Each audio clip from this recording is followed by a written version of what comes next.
What's up, tricksters and tricksetas, and welcome to another Tier 3 sub VOD review presented by your favorite reading coach, Charlatano Papito. Today at our coaching table, we have the Killjoy main that is playing Sunset. Actually, he updated the VOD. Now it's like Ascent. And he is an Immortal 1 Hardstack player. So we're in a, medium-high elo lobbies, which we didn't have for a long time, to be honest. Now, there's a lot of things written inside of this forum, inside of this post, so let's go one step at a time.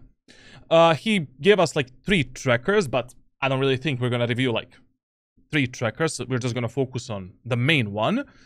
So he has like one EU account, old NA account, and the current NA account, and he is the Norteamericano Banditos.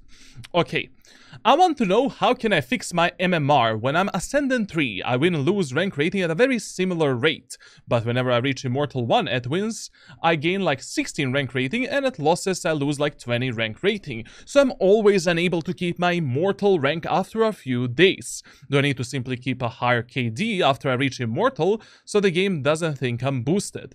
If so, then it's game time. Now listen, KD doesn't matter. Okay? Amount of rounds that you win doesn't matter. Like if you're winning less rank rating than what you're losing, it's not always the problem of your performance. Valorant is a very, very grindy type of game. And now I'm gonna explain to you like how MMR system works. So listen, every single time when you reach your peak rank on your account, so basically you go from Ascendant to, let's say, Immortal, for an example, Valorant thinks that you are a good player, essentially, because you're ranking up. And over time, your rank rating naturally balances out and drops off slightly. So Valorant is a game that wants you to play more. They don't want you to, play only for 2 months and reach Radiant. It is possible, but you need to have insanely high win rate. Like basically, for an average player that is, let's say, Immortal 1 right now, you will have to play around, I would say, like 150, 100 games of Valorant and keep a 70% win rate on a fresh account that never got Radiant, in order for you to get Radiant for the first time. For an solo queue player, average solo queue player, that is almost impossible. So, that's how MMR works in Valorant. Like, basically, the MMR exists, so it, balances things out a bit during the games, during the matchmaking balance, and it also keeps you grinding the game. Like, Valorant wants you to spend, like, 2 months, 4 months, 6 months playing Valorant, so that you sometimes maybe buy a battle pass, maybe you buy a skin. Everything is optimized in a way where, Valorant wants you to engage, Riot Games wants you to engage with Valorant, essentially. And there's nothing you can do to fix your MMR. Like, you simply need to win more. Like, double. You need to have like a 66% win rate in order to move forward once you reach your peak rank. But, of course, when the rank resets, in the next episode or in the next act, your MMR also balances out a bit. And then, in the next act, it is easier for you to reach your new peak rank. So, for an example, like, I need to pull out my calculus, basically, like, for this. So, how does the MMR system works in Valorant? Essentially, let's go step by step. First of all, like, your MMR is calculated based on your performance and how much and based on your win rate. Based on your win rate. So, essentially, that is what impacts the MMR. But when you're reaching your new peak ranks, if you have a high MMR, that doesn't mean that you're gonna be getting more rank rating. Actually, it's quite opposite than that. Like, high MMR doesn't mean that you're gonna get more rank rating for winning your games. The high MMR simply means that Valorant recognizes you as a good player in this game, and it's gonna calculate essentially what type of teammates you get and what type of enemies you get based on your MMR, hidden rank, and not on your current rank. So basically a high MMR simply means that you're gonna be getting much harder games to play because Valorant recognizes you as a good player in this game. So essentially, reaching, Radiant for an average player is always gonna take more time. Always. Like, it doesn't matter. Like, how much coaching you take, how much you're trying to improve yourself. Like, basically, for an average player, keeping a 60% win rate is a dream. Like, that is already really effing good. And going above that is highly unlikely. And even with a 60% win rate, it is still a bit hard to breach your new peak ranks because you will naturally start winning less rank rating and losing more. Like, let me give you another example. So, let's go. So, let me give you another example. Let's see, for an example, the tracker of the top 1 Radiant player in Europe.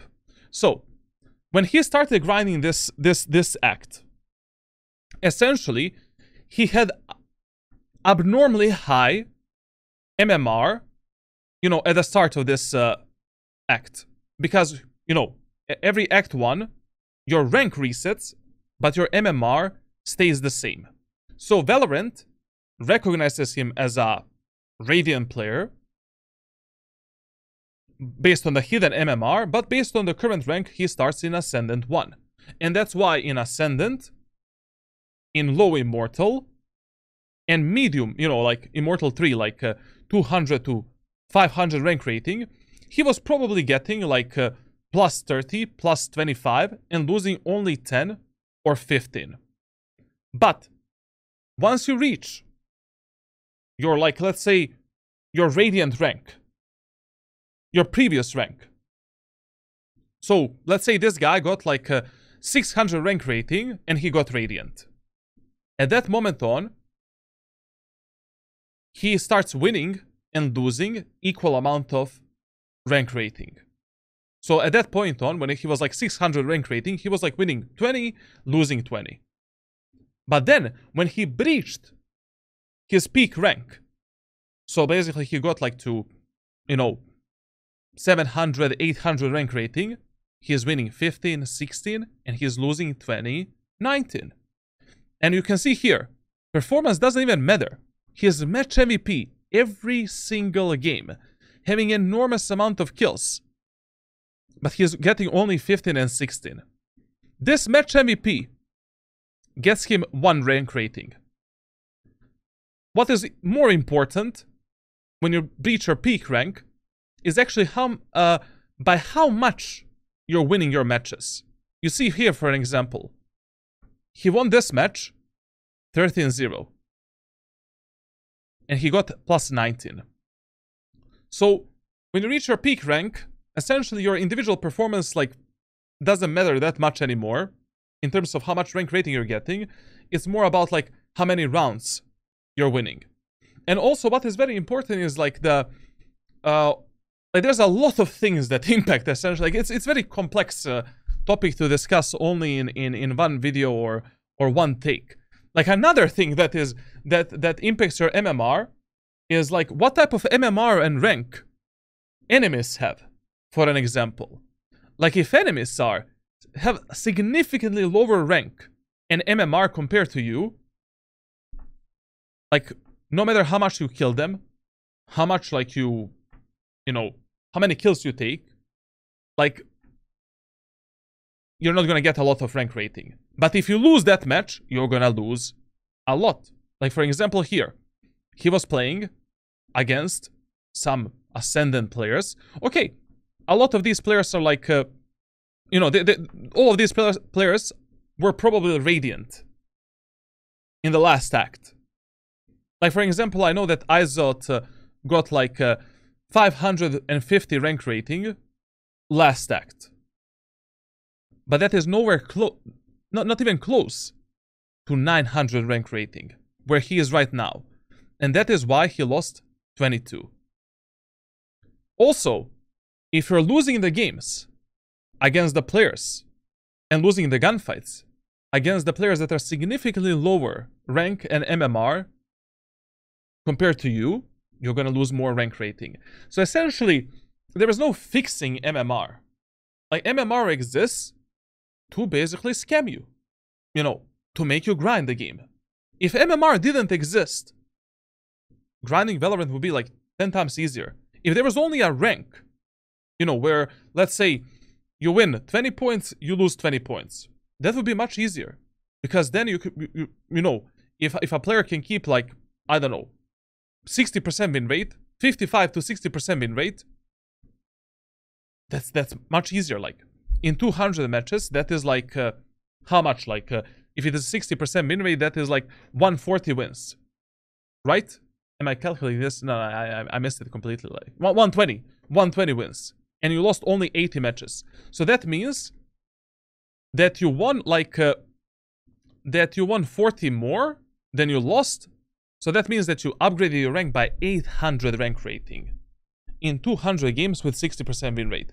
But an average player that is Ascendant, even if you have like, let's say you're Ascendant 1, and you reach Immortal 3 for the first time, even with 60% win rate, you're not gonna get this amount of rank rating points across like 200 games. I don't know if this makes sense for you, but overall, like, you just need to win more. Or you just need to wait, you know, keep your account in a good shape, in a good state, and just wait for the next act and reset your grind again. And then the next act. That's why, like, if you truly want to reach Radiant in Valorant, like, you really need to grind a lot. Like, after you reach Immortal 3. Like, you basically need to play, you know, you need to keep, like, above 51% win rate in every single act that you play, and you just need to play the game. And, of course, like, with coaching, with some good setups, good strategies, good tactics, an average player can keep 55 to 60% win rate. And that is your goal in Valorant. And you need to play every single act. Like, taking the breaks and playing low amount of games is just gonna hurt your overall account. So essentially, like, it's not lottery. You know, Valorant is not pure gambling. Like, 40% of games it's auto loss and rounds. Like, there's nothing better you can do. But 60% of games and rounds that are within your control, you absolutely need to control. Like, you basically need to keep your win rate above 51%, like, every single act, if you want to grind. And you need to play minimum like 90 matches in 1 month. Like, if you're not playing 90 games during 1 month, you're already falling behind. And for an average player, it's, you know, it's gonna take you a lot of time. Like, I don't say it is impossible to reach, I don't know, like, Radiant by only playing like 1 match per day. It is possible, but it's gonna take you like 1 year, 2 years, 3 years, maybe even 5 years, to be honest. Depends what type of queues you get, you know. The less you play, the gambling factor is just higher. The more you play, the gambling factor is lower, because at some point, you know, things get balanced out. You will get the same amount of smurfs in your team, in the enemy team, etc, etc. That's why the player that plays like, you know, only like 30, 40, 50, 60 games, per like an act, it's really hard for you guys to get Radiant. Going from Iron 1 to Immortal 3, you don't need to have a high playtime. Reaching Immortal 3 is like a piece of cake if you have a proper mindset, proper training, proper improvement plan, and that's why, you know, 80%, 90% of the players that I coach, at some point they get Immortal like easily, even if they don't play the game that much. But going from Immortal 3 to Radiant, like, I think only like around, I don't know, I like, my last statistic when it comes to coaching was like in February 2024. And in February 2024, I coached 4,000 players. Not in February, but until February. And out of these 4,000 players, only around like 2% got Radiant. Which is still good. That's still like 80 players got Radiant from my coaching, which is amazing, to be honest. Like, it's actually a good statistic. But, you know, these 80 players that got Radiant, they are giving their life and soul in this game. Like, you cannot imagine how much they're playing the game, how much they're following my rules, how much they followed my train. They grinded. But when I say grinded the shit out of the game, not only did they put like hours, they put everything into the game. It's just the nature of competitive games. Like, if you want to be the best, you need to, you know, have the work ethics of the best players. You cannot be the tier 1 football player and you're eating a fucking McDonald's cheeseburgers every single day, you know. That's kind of impossible. Maybe you can be tier 3 or tier 2, like, maybe not even that. Like. So, that's the nature of Valorant. And, you know, another thing that also, like, to fix the MMR system and generally, like, matchmaking a bit, I always recommend players to play, like, simultaneously on at least 2 accounts, all the way up from Iron 1 to Radiant. Because when you play on 2 accounts, minimum 2 accounts, like, you don't really feel this MMR impact that much, because you're not going to invest a lot of time only on 1 account. And also, like, another benefit is, like, you're not going to get the same teammates over and over again. You might get different maps that you like playing. You can dodge more as well. So basically, like, having 2 accounts makes the grind quite easy. You know, like, essentially... And also your mentality is in check. You're not gonna see the red carpet that often. Most of the times it's gonna be a checkboard or a green carpet.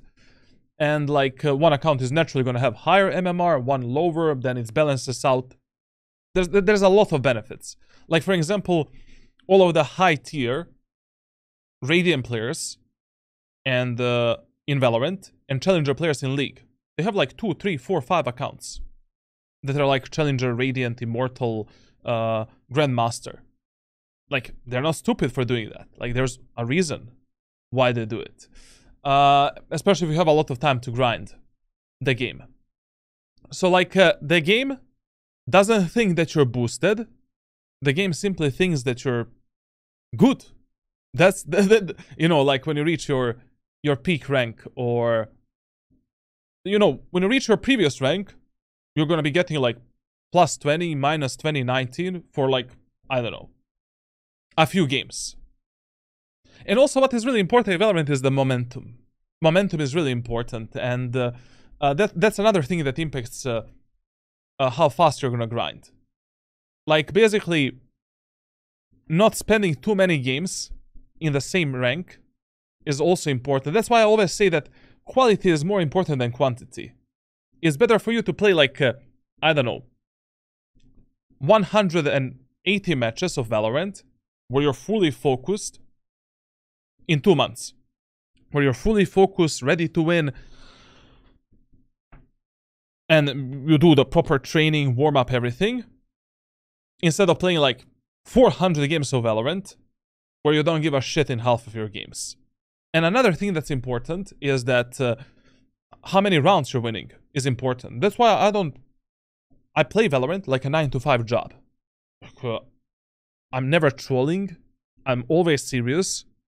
I just want to win. My job is to win the rounds in the easiest way possible, secure them, win the match. Because the amount of rounds that you win heavily impacts how much rank rating you're gonna get.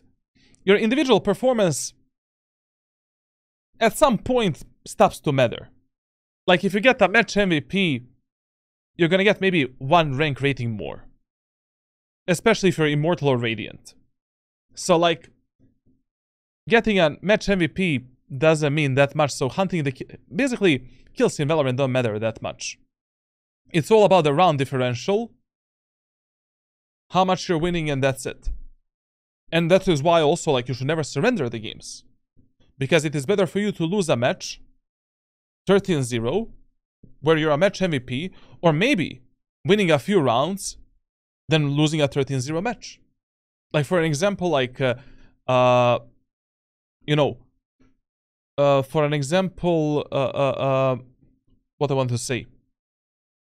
Yeah, like, let's say 2 of your teammates leave a game. It's impossible to win that match. I will still play it out. I will play every round. I will focus on getting as many kills as possible. And if you get team MVP, match MVP, and you win a few more rounds, your MMR is still gonna be healthy. It's not gonna be as impacted as if you surrender that game. Because when you surrender a match, you just tell to Valorant servers, like, I just lost this game with 0 kills and 0-1 rounds. I didn't win a single round and got a single kill until the end of this game. And then your MMR takes a huge punch in the face. And your overall health of the account. Like, there's a lot of, a lot of these things I teach during my coaching, and to make players understand why good mentality is very important, why, like, you don't want to troll, why kills don't really matter that much, you just want to focus on doing the most necessary job, why, like, you need to focus on your grind in a long run. Like, short-term improvement is impossible in competitive games such as Valorant and League of Legends, because those are very grindy games. Also, having a duo queue partner is very, very beneficial, especially once you reach, like, Immortal. Because then you have like 20% less chances to get an imbecile in your team that's gonna troll.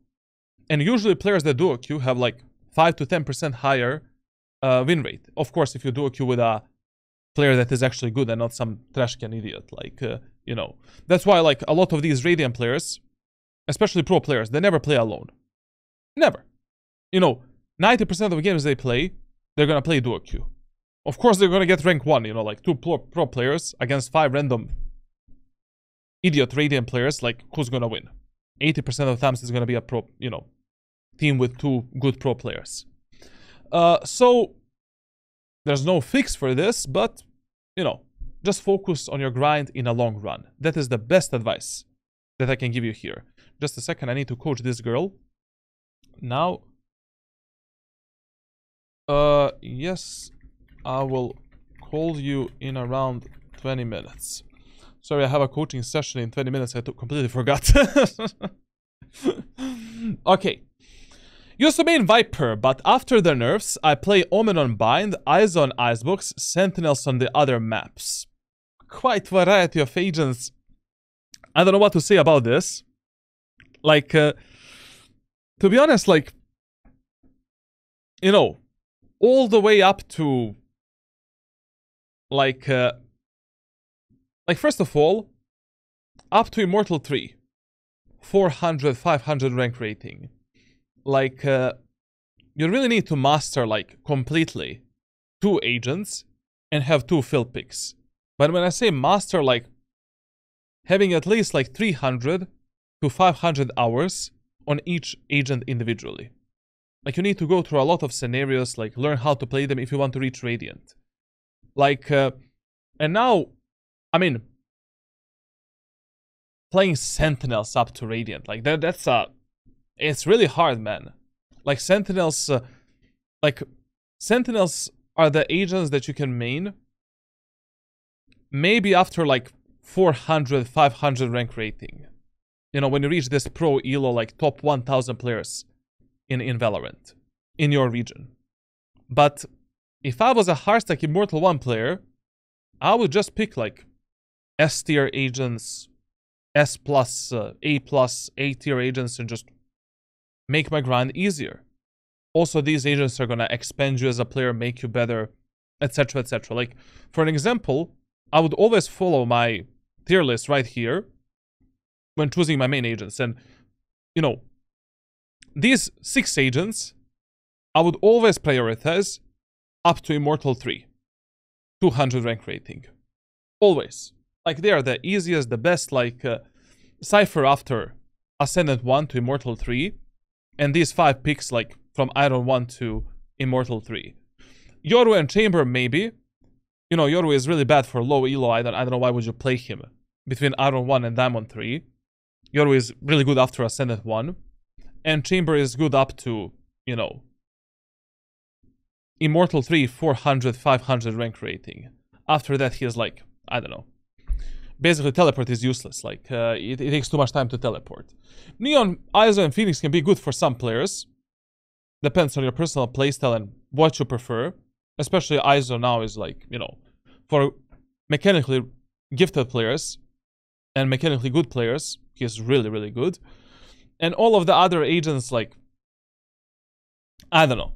I would touch this group of the characters only as some filled picks, or the picks in our really high elo lobbies. But really, really high elo lobbies, like, where I can trust my teammates to carry the games. And I don't know, like, you're currently in the elo, which we call babysitting elo. You know, like, Ascendant 1 to Immortal 3. Like, in this elo, like, you need to compensate enormous amount of the mistakes from your teammates. And compensating these mistakes with an agent such as Iso and such as Killjoy. Really hard. Like, really, really hard. Like, because these agents cannot control the outcome of every round or every scenario. With Omen, you have a Paranoia, Shrouded Steps, Smokes. You can create the scenarios for yourself. With Jet, you have Smokes, Updrift, Dash ability to take a fight. A lot of useful tools. Raze has very powerful utility. Claw, I mean, a bit nerfed version of Omen, essentially. Gecko has very powerful tools to reveal the enemy, scout them, pressure them. Like, Cypher is also great in this elo, because you can be aggressive Cypher player, passive, you can play with the team, play alone, lurk, flank, like, create different setups. But I don't know, like, if I was you, I would, we'll see in the VOD review what suits you the best. But being a Viper main in the elos below Immortal 3, that's a Sudoku, man. Like, you deserve to be hardstuck. Like, Viper teaches you nothing about Valorant as a game, and controlling the outcomes of the rounds with Viper, even before the nerfs, very, very hard. Like, mega, mega hard. And not only that, like, playing Viper as a solo controller was only good on 2 maps, like Breeze and Icebox. Like, where do you play Viper? Like, you need a secondary controller on every other map. Okay, now let's dive into the questions. I feel like my aim mechanics aren't good enough for my rank. Okay, that's easy to work on. Like, I mean, generally speaking, like, mechanical skill is the hardest to improve.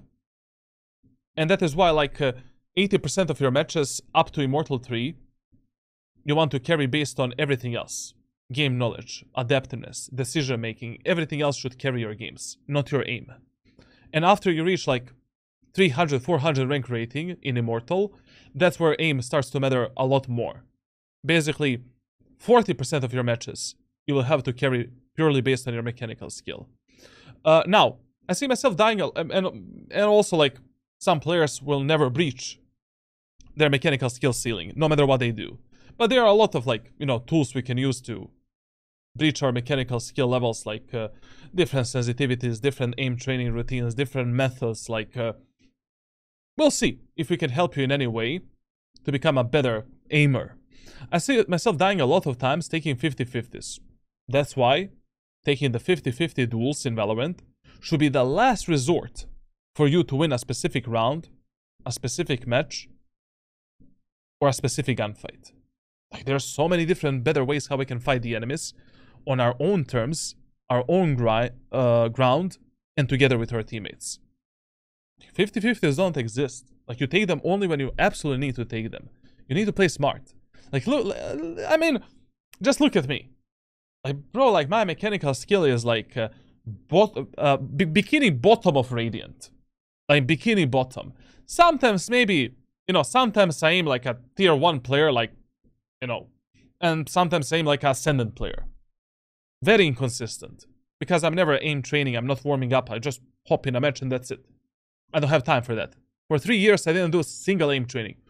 And in the last 3 years, I still got Radiant like, I don't know, 10 times at least. Like, and my KD is always usually, you know, around 1.1. ADR 130, 135. But what matters is like closing out the rounds in matches. Like, you need to win those 1v1s, 1v2s. You need to master every weapon in the game. You cannot lose rounds that are already won. You know, 4v1, 3v1. When you have true numbers advantage. I fight together with my teammates. I play on a refrag potential. I do everything else instead of taking a 50-50 duel. Of course, like, my operator skill and sniper skills is a lot better than anything else. And I use shotguns a lot as well. That's why, you know, in Valorant, you should not always have one playstyle. Like, God forbid, the worst thing you can do in Valorant is only playing Vandal and Sheriff. Those, like, you know, one-tap weapons. Brother, you play Lotus. You are a German machine gun with a Odin, you know, on both attack and defense. Ascent as well. Haven. You play Icebox, Breeze. Abyss. Operator, Defender, Side, even attack sometimes. Outlaw. Easy kills. You play Bind. Stinger, Judge. Bucky, Op, Outlaw, Shorty, like, variety of weapons. That's what type of player you need to become if you want to reach Radiant. You know? I want to know how I can improve in that regard, in terms of his mechanical skill. I don't have a problem shooting non-moving targets, but really struggle to hit the head against moving targets. Like, I don't know, it's like my reaction time isn't there. But, you know, that's not reaction time. I mean, yes, that can be a reaction time problem, but precision needs to be improved. People watching this will probably wonder, how the fuck am I immortal? Trust me, like, people that are watching me are always saying, how the fuck are you Radiant? But stay hashtag silver. Or maybe movement peaking is my problem, I don't know. We'll see. I mean, I can never speak about your mechanical problems before I see you play a match. Before I see, you know, more examples of what's happening for you. And I'm not gonna speak probably during a VOD review about your mechanical problems.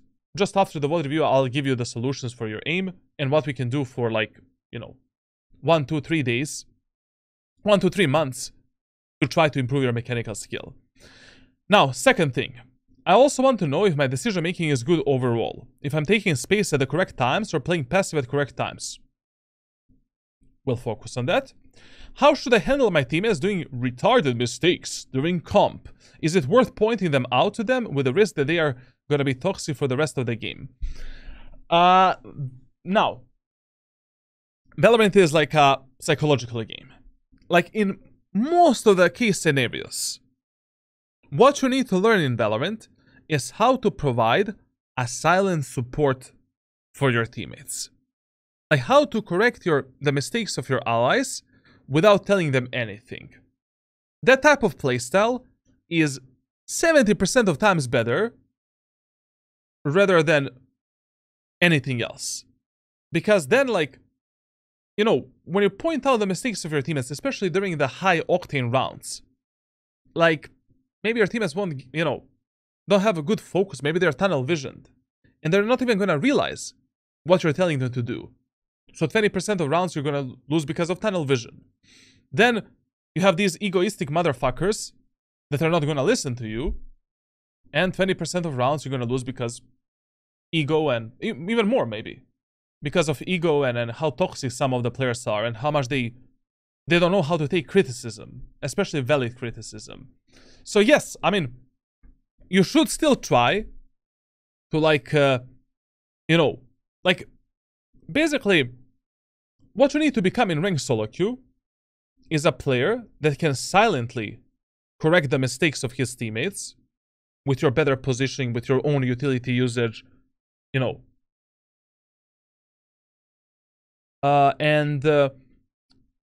Being an IGL, but you don't need to be, you know, boaster.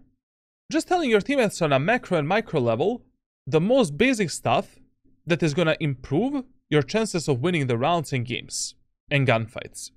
Like, hey, you know, Omen, can we play a double bait setup in the triple bait setup in the aiming area of the map? I'm gonna start here with the dash ability. Can you take a fight first, bait for me, then I dash away, then you can teleport here, then I can bait for you, then you can peek with a paranoia. That's like basic stuff, like, essentially. Or you're playing, like, you know, here in the city, hey man, can we play a double tower setup, you know, can you play below me? Then, like, you notice that your chamber is using some really effed up tripwire, you know, on Icebox he is doing some crap like this, for an example. Hey chamber, can you put your tripwire right here, for an example? Like, those type of mistakes you should be pointing out and trying to correct your teammates. That's why game knowledge in Valorant is very important. So not only that you need to counter the enemies, you need to correct the mistakes of your allies. But in order for you to correct the mistakes of your allies, you need to understand what is a mistake, to notice them first. So, like, yes, like, point out the mistakes that are hurting the chances of you winning the rounds in games. Try to navigate your teammates, you know, to go somewhere and to do some strategy. But always remember, the more you simplify your gameplay in Valorant, the more success you're gonna find. So I'm never giving my teammates some high level, like, I know some really amazing strategies that I would never use in my life. In the lobbies were below like 800 rank rating, 700 rank rating. Because, I don't know, like, you know, even if I tell an average, like, Radiant or a high Immortal 3 player to do something, a lot of times these guys are tunnel vision, they're mechanical monkeys, you know. Inside of their brain, there's a Patrick the Star, like, I don't know, like, it's a fucking dust a lot of the times. And that's why, like, majority of strats that I teach players, like, in solo queue are very simple, with a high levels of efficiency, and it's better to become an adaptive player that can silently support his teammates and, you know, control the outcome of his rounds.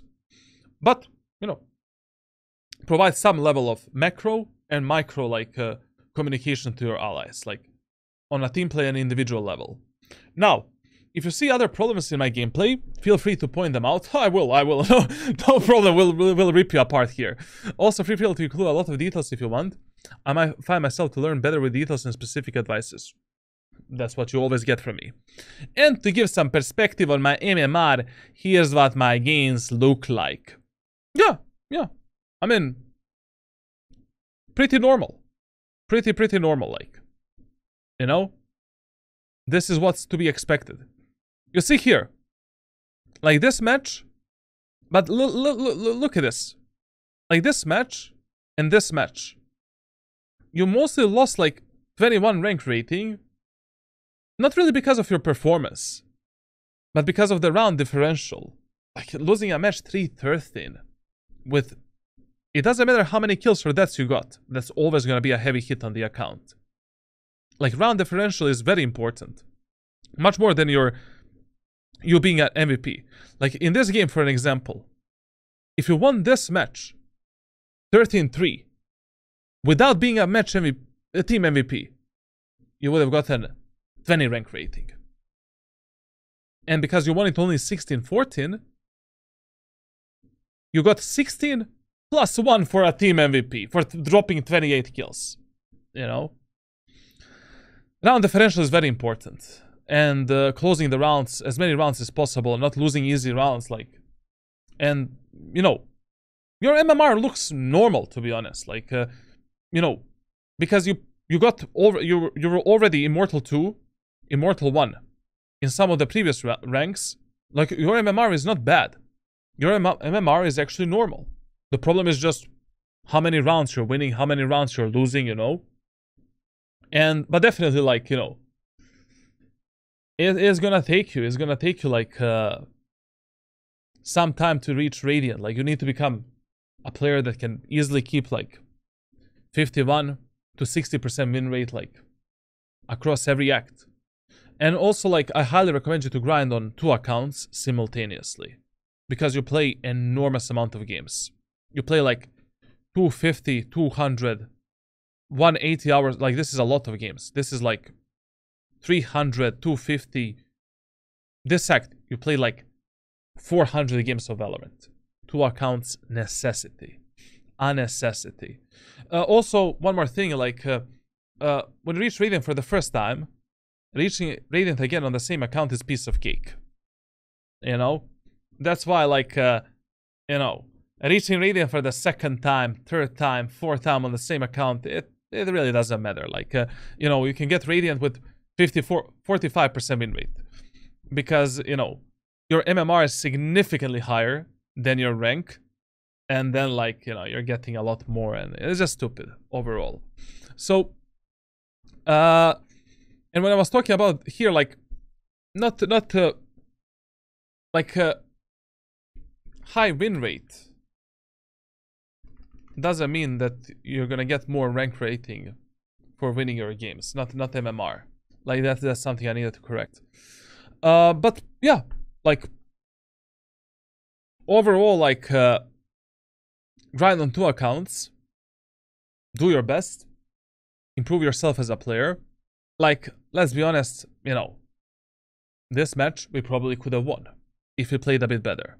Like, every match that goes into overtime, like, you could have done something better. Like, this game as well, very poor performance. Like, Icebox, you're playing Viper on Icebox in Immortal 1. Crazy dude. Crazy dude. Oh man, brother. Oh man, my ranked playbook. Oh man, like, what are we doing here? Come on. After, like, Immortal 3, you can start playing Viper. Maybe. To be honest. That's how Jules got back to Radiant. But probably. Like, his main account definitely had a high MMR. And I really don't think that Jules is capable of getting a fresh account to Radiant. I can do that. I can still do that. But for example, it would take me at least 2 acts, at least 4 months, to get a fresh new account from unranked to Radiant in my current state. I will need at least 4 months. And 4 months of hard grind. Like playing 3 to 5 matches every single day. But on my main account, like, I don't even need to try at all. Like, I can get Radiant with 47% win rate, like, basically, to be honest. Because at one point, I got like 800 rank rating on that account. Okay, then we have the VOD. My background and my ambitions in Valorant. Before Valorant, I played a lot of CS in 2015, 2022. I have like 3.5 hours in my main. In CS, I picked a level 9 and I face it, and that's like, yeah. That's nothing. With a potato computer, that's actually good then. At the time, I wasn't really trying to go pro, and I was just a casual who thought he just didn't have that skill to go pro. With that PC in Valorant, I picked at Immortal 1 EU, Diamond 3 NA. Okay. After like a year, 2023 July, I actually got a decent PC, and I immediately reached Immortal 2 after like 1 act. But he only got from Immortal 1 to Immortal 2 by upgrading his PC. Yes, peripherals matter. Yes, like, your equipment matters for grinding Valorant and FPS games, but it's not gonna magically make you a better player. It's just gonna unlock your true skill ceiling. Now, at the time, I also started joining teams on Gangster. What is Gangster, bro? And I really started to enjoy the coordinated aspect of the FPS games, and I started grinding to go pro in this game. Brother. I talked about this in one of my previous VOD reviews. And what you need to do in order to go pro. And I always talk about this topic. I first try to get Radiant. Like, I wouldn't even consider, like, you know, playing in any team environment. Or, like, playing with any random teammates. Until, like, I get Radiant for the first time. It's just a waste of time, to be honest. I need to develop myself on an individual level. to find individual value, to find the team play value, to offer something to the team. Like, yes, rank doesn't matter when you're, you know, if you want to go, I mean, it matters, but like, still, you need to be able to contest at least Radiant players if you want to play in some kind of a team environment. So, like, you know, yes, when you're Immortal 2, Immortal 3, you can try to get in some teams, play a bit of a team play game, feel how Valorant, you know, experience how Valorant feels when you play, you know, these type of coordinated games. But I wouldn't invest a lot of my free time and a lot of my willpower and strength into, you know, pro play if I'm already not a developed solo player. In terms of rank goals, I want to reach Immortal 3 by the end of this summer and be consistently above 100 RR at worst. I think you're able to do that. Like, based on your playtime, based on your trackers, I don't see a problem. I mean, we're gonna find the problems. And in the long term, by next summer, I want to reach Radiant. Okay. A realistic, highly possible goal. That's a lot of time. And I really think that I improved a lot when it comes to team play and communication in the teams that I played. But my individual skill never improved since I never even hit Immortal 3 ever since. That's a huge problem. And, like, this is a real hardstack player in Valorant. This is a real hardstack player. Not you. Not you. You, oh, Papito, I'm a hardstack player. Brother. You play like 20 games of Valorant per month. You're not a hardstack player. You just don't play enough. You know? This is a true example of a hardstack player that needs a help. And it's just so tilting to see that I'm on the same skill level as the bots in my lobbies. To be honest, you know, low Immortal is definitely full of bots, but you probably deserve to be there because you're probably missing some skill set. So I have like 3.5k CS hours, 2k Valorant hours, but very, very hardstack and shit elo. And I feel like someone who no-life FPS games this much should have been Immortal 3 at worst. Like, it's not even like Valorant is my first time playing this genre of a game. Oh, trust me, like, I've seen some Valorant players with like 5,000 hours, and they're still silver and gold. You didn't no-life games. You know, 2k is average, you know. An average player gets, you know, Immortal in 2,000 hours. You know, basically, you're nothing, you're not bad, you're not good, you're just average. So chill, like, you didn't know life FPS games, like. Now, then I checked the trackers of tier 1, tier 2 Valorant pros. I probably checked like 30, 40 of them. Even the players that are new coming to the scene, just to see if they have ever been hardstack in like 2020, 2021. But no, literally all of them have been Radiant since the first act. And if they ever drop down to Immortal 3, it's because they simply don't play ranked a lot. So do you think it's possible for a hardstack dude to ever compete with the natural talents like those guys, even with improvement? Am I wasting my time? Am I wasting my time when even most of the Radiant players are never gonna go pro? You never know. Like, that is a problem of when you wanna go pro in something. It doesn't matter if you wanna be a pro football player, pro esports players, like a professional rugby player. You never know until you really give it your best shot. Until you dedicate your life to it. 1, 2, 3, 4, 5, 6 years of your life. That's why professional career in sports and esports is always a gamble. You just don't know. You need to enjoy the journey. You need to enjoy the grind. You're trying to become a better. Maybe you're going to learn some skill sets that are going to help you in a different field. Who knows where your journey is going to lead you? Until you try, no one can tell you. It doesn't matter that you're hardstack right now. Like, you should never compare your journey to the journey of others. And always remember that hard work beats talent. But hard work and talent will beat a hard work player, obviously. Like, but still, for example, I'm gonna give you one example. When I played CSGO professionally, I was really gifted and talent. I was really good. And I quit because of some reasons. Like I was always a tier 2, tier 3 player. Like my work ethics were shit. Like I was not a hard-working player, only talented. And also like I'm getting really easily bored if I play one game for a lot. And I played Counter-Strike for 15,000 hours. So listen here. When I play CSGO, I played with some players that I thought will never be a pro player in that game. Never. I thought there's no way they will ever be pro players. They were hard-stuck like 2000 ELO Faceit players. Like back then that was okay, not that bad. You know, my peak in 2016 was like 2500, which was really high.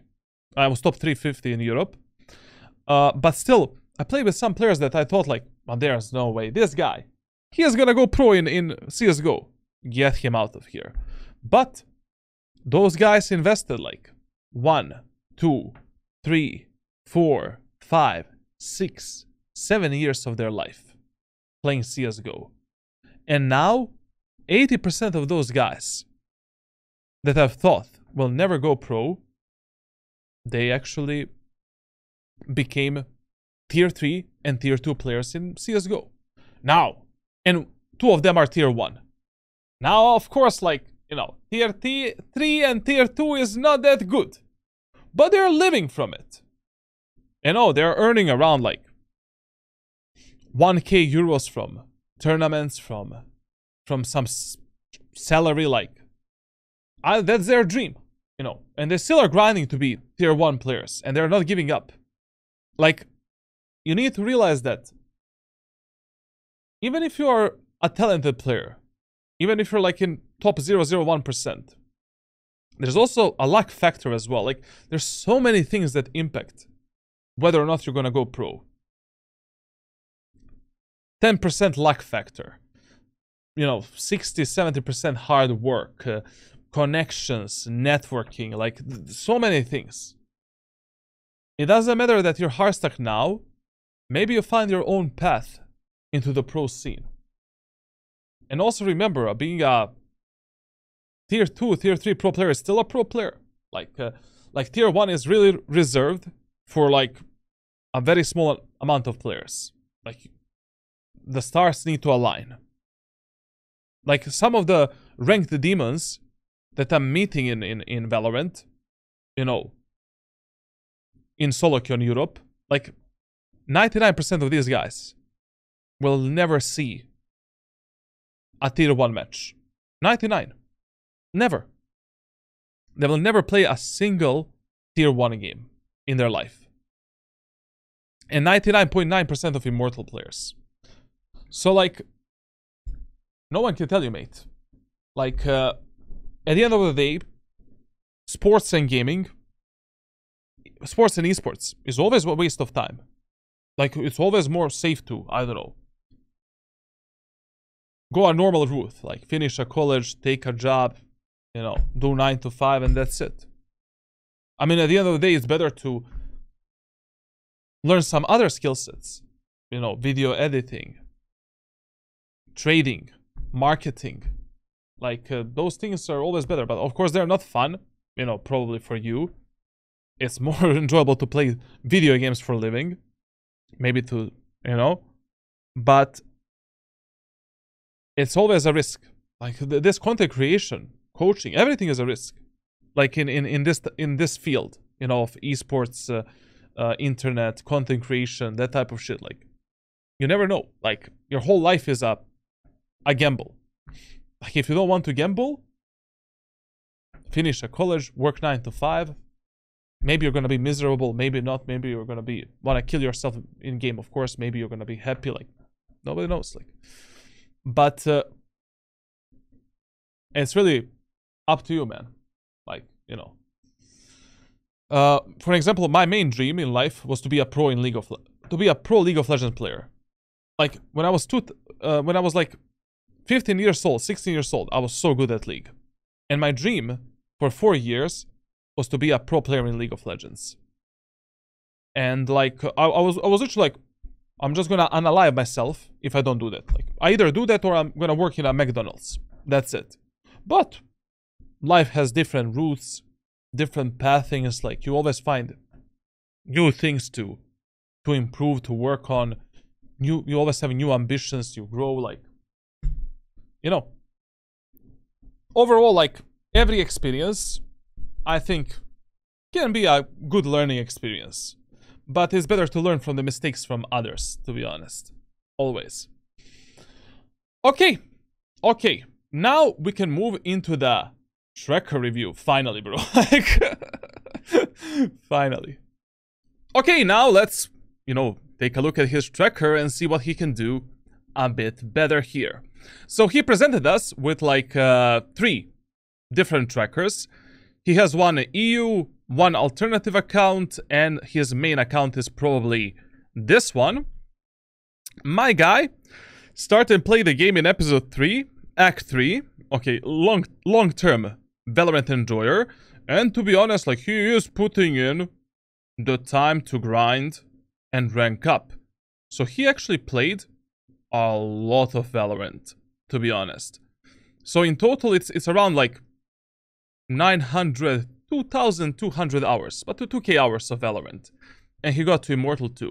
I mean, that's average, you know. To be honest, there are some players that are hard stuck in gold for the last 4.5 years, and they have like 5,000 hours in the game. So, nothing really to worry about. Like, what's more worrisome here is that he spent so much time in this elo compared to any other elo. Like, you really need to change the approach and the mindset how you actually grind Valorant. Like, first thing that I don't like is, like, who in his right mind is maining Viper and Killjoy in the low Immortal and Ascendant elo? Like, what type of a masochistic, sadistic player you need to be in order to main these agents? Brother, if I started playing Valorant right now, okay, let's put it this way. If I was hardstuck Immortal right now, I don't give a shit about team compositions, my teammates, anything. Either I carry the matches or I lose the matches. At least I'm gonna learn from that experience. What do you learn in Valorant when you main Viper and Killjoy in this elo? You just learn that 50% of rounds that you lose, you cannot control because you cannot outplay the enemies. You're not in a control of the executes. You're not in control of the retakes as well. The amount of scenarios that you can play is mega limited. So this is absolutely stupid. A stupid approach to grind a game. Like, generally speaking, every single game that you play, like, carry characters are the characters on which you learn that game. And which you need to play to get better and get better rank. If you just rely on your teammates to do the proper job for you, good luck with that.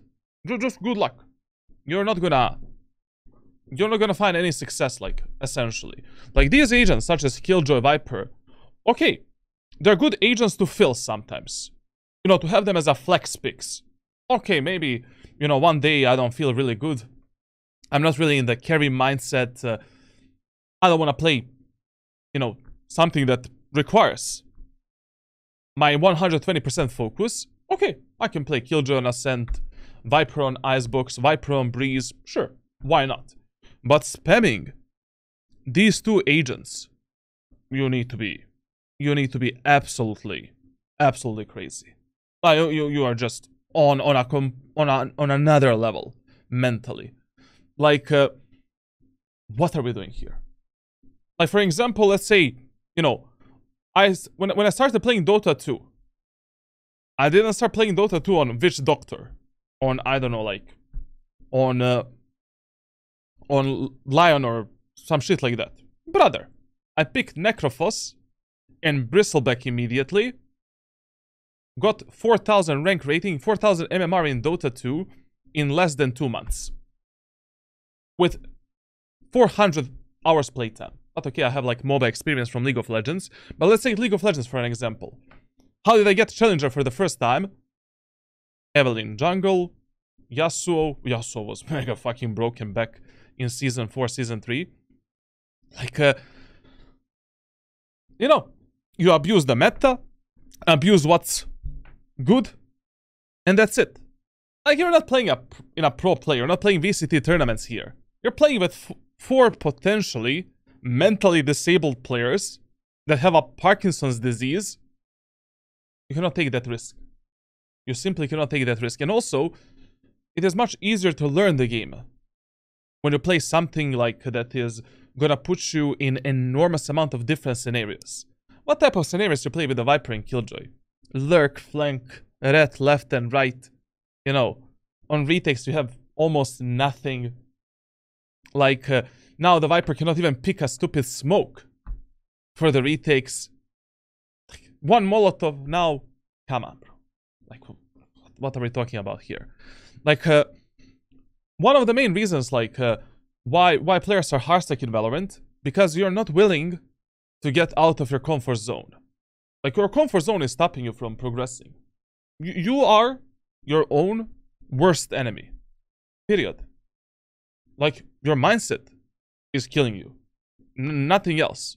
Like, just applying, like, very simple rules, very simple mindset, very simple solutions can carry you higher in this game. Like, you know, you're stuck in one rank for like 1,500 hours. And never in your, you know, like, in your mind, an idea popped, you know, where maybe I should try something different.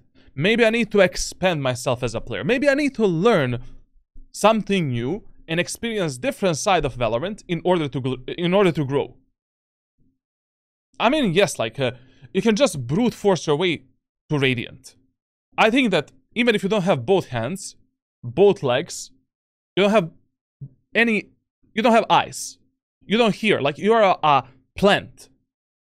If you play Valorant for 10,000 hours, you're gonna get Radiant. Because game kinda naturally, you know, boosts your rank rating over time, and Valorant wants you to spend a lot of time in this game to actually get Radiant, and to buy more skins, obviously, and more battle passes. But instead of spending that much time playing this stupid game to get one stupid icon and gun body, let's maybe spend, like, you know, only 2,000 hours, 1,000 hours to get Radiant. And then we can focus maybe on going pro, content creation, whatever you want to do with this game. Or you have achieved your goal, uninstall the game, play something better. But this is just, you know, brute forcing your way to Radiant without thinking too much. Like, this immediately tells me that you're playing on a full autopilot mode and you don't think at all. Like, if you give me a new account right now, I'm gonna get Radiant in 4 months with less than 200 hours playtime. Maybe not even that much. Just, you know, full focus, quality, getting out of the comfort zone, growing as a player, and that's it. That's also why a lot of players don't breach their mechanical skill ceilings. Like, how do you plan to improve yourself mechanically if you're never experiencing different types of mouse control, different, like, aiming styles, etc., etc. Like, change your sensitivity sometimes, you know, for maybe like 1 or 2 months. Like, see how it is to play on a high sense, develop your wrist, your micro corrections, etc., etc. Then for 1 or 2 months, play on a lower sensitivity, very low sensitivity. Work on the crosshair placement, work on that forearm, full arm aim, and you're gonna breach your mechanical skill ceiling by a bit. But if you always are hitting the same wall with your head in the absolutely same fucking way, I mean, maybe that wall is gonna break at some moment of time, but if the wall is made out of iron, probably your head is gonna break and that's it. Think about it. Think about it. So we're not gonna take a look at these accounts. This is his, like, I think, EU account when he was in EU. Not bad, to be honest. Like, he got Immortal. This player is a true Immortal player, if nothing else. Like, he can say, I'm a low Immortal player, and that is what I achieved in Valorant. but you don't want to stay low Immortal for the rest of your life. Let's move on to the next level. Like, now, we're playing in this babysitting elo. Let's focus on compositing the mistakes, carrying the games, finding solutions for your different scenarios, and that's it. Also, based on how much playtime he has, do you ever do any other training except just playing the game? You know? Like, did you ever do a single VOD review in your life? Because you have like 400 matches in 2 months.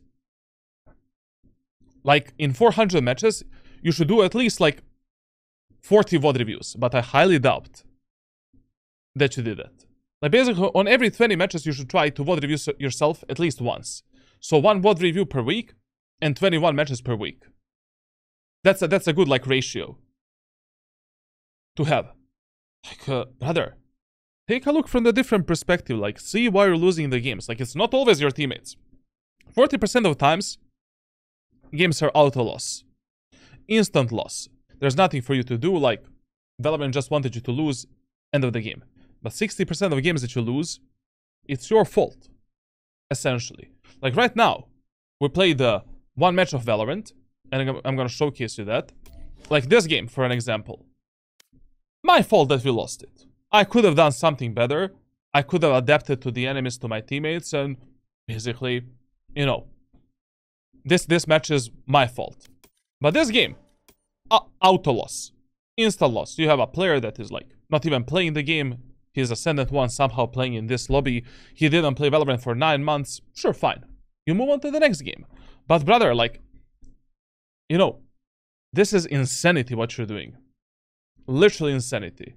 Like, quality and consistency is always more important than quantity. Period. Like, period. So, I mean, your playtime is great. Playtime is amazing. Like, more than good. Obviously, like, playtime is very consistent. And another advice I'm gonna give you. A few more advices when it comes to the playtime. Once you reach Immortal, absolutely avoid playing Valorant in the last 7 to 10 days of every single act. The queues are mentally distorted. Like, you don't want to play Valorant. And at the start of Act 1 of each episode, take a break of around 7 to 10 days before the ranks, you know, before the players get their own ranks. Because a lot of players love to throw these first 5 matches and it's just stupid to play. And the best time to grind for Radiant, that's why I never grind for Radiant in Act 1 of every episode. It's stupid. It doesn't make any sense. Like, the best time for you to get Radiant when you're Immortal is Act 3 and Act 2. Once you build up, you know, some initial rank rating in the Act 1, and then, like, in Act 2 and Act 3, you want to turn on the Godspeed, you know, the boost at the start of the act, and try to reach Radiant in the first, like, month or first 3 weeks. Usually, like, you know, if you don't get Radiant in the first, like, 3 to 4 weeks of an act, the second month is just painful to play. Because people are hardstyle, people don't want to play the match, they're already fucked in the head, so you need to take that speed boost.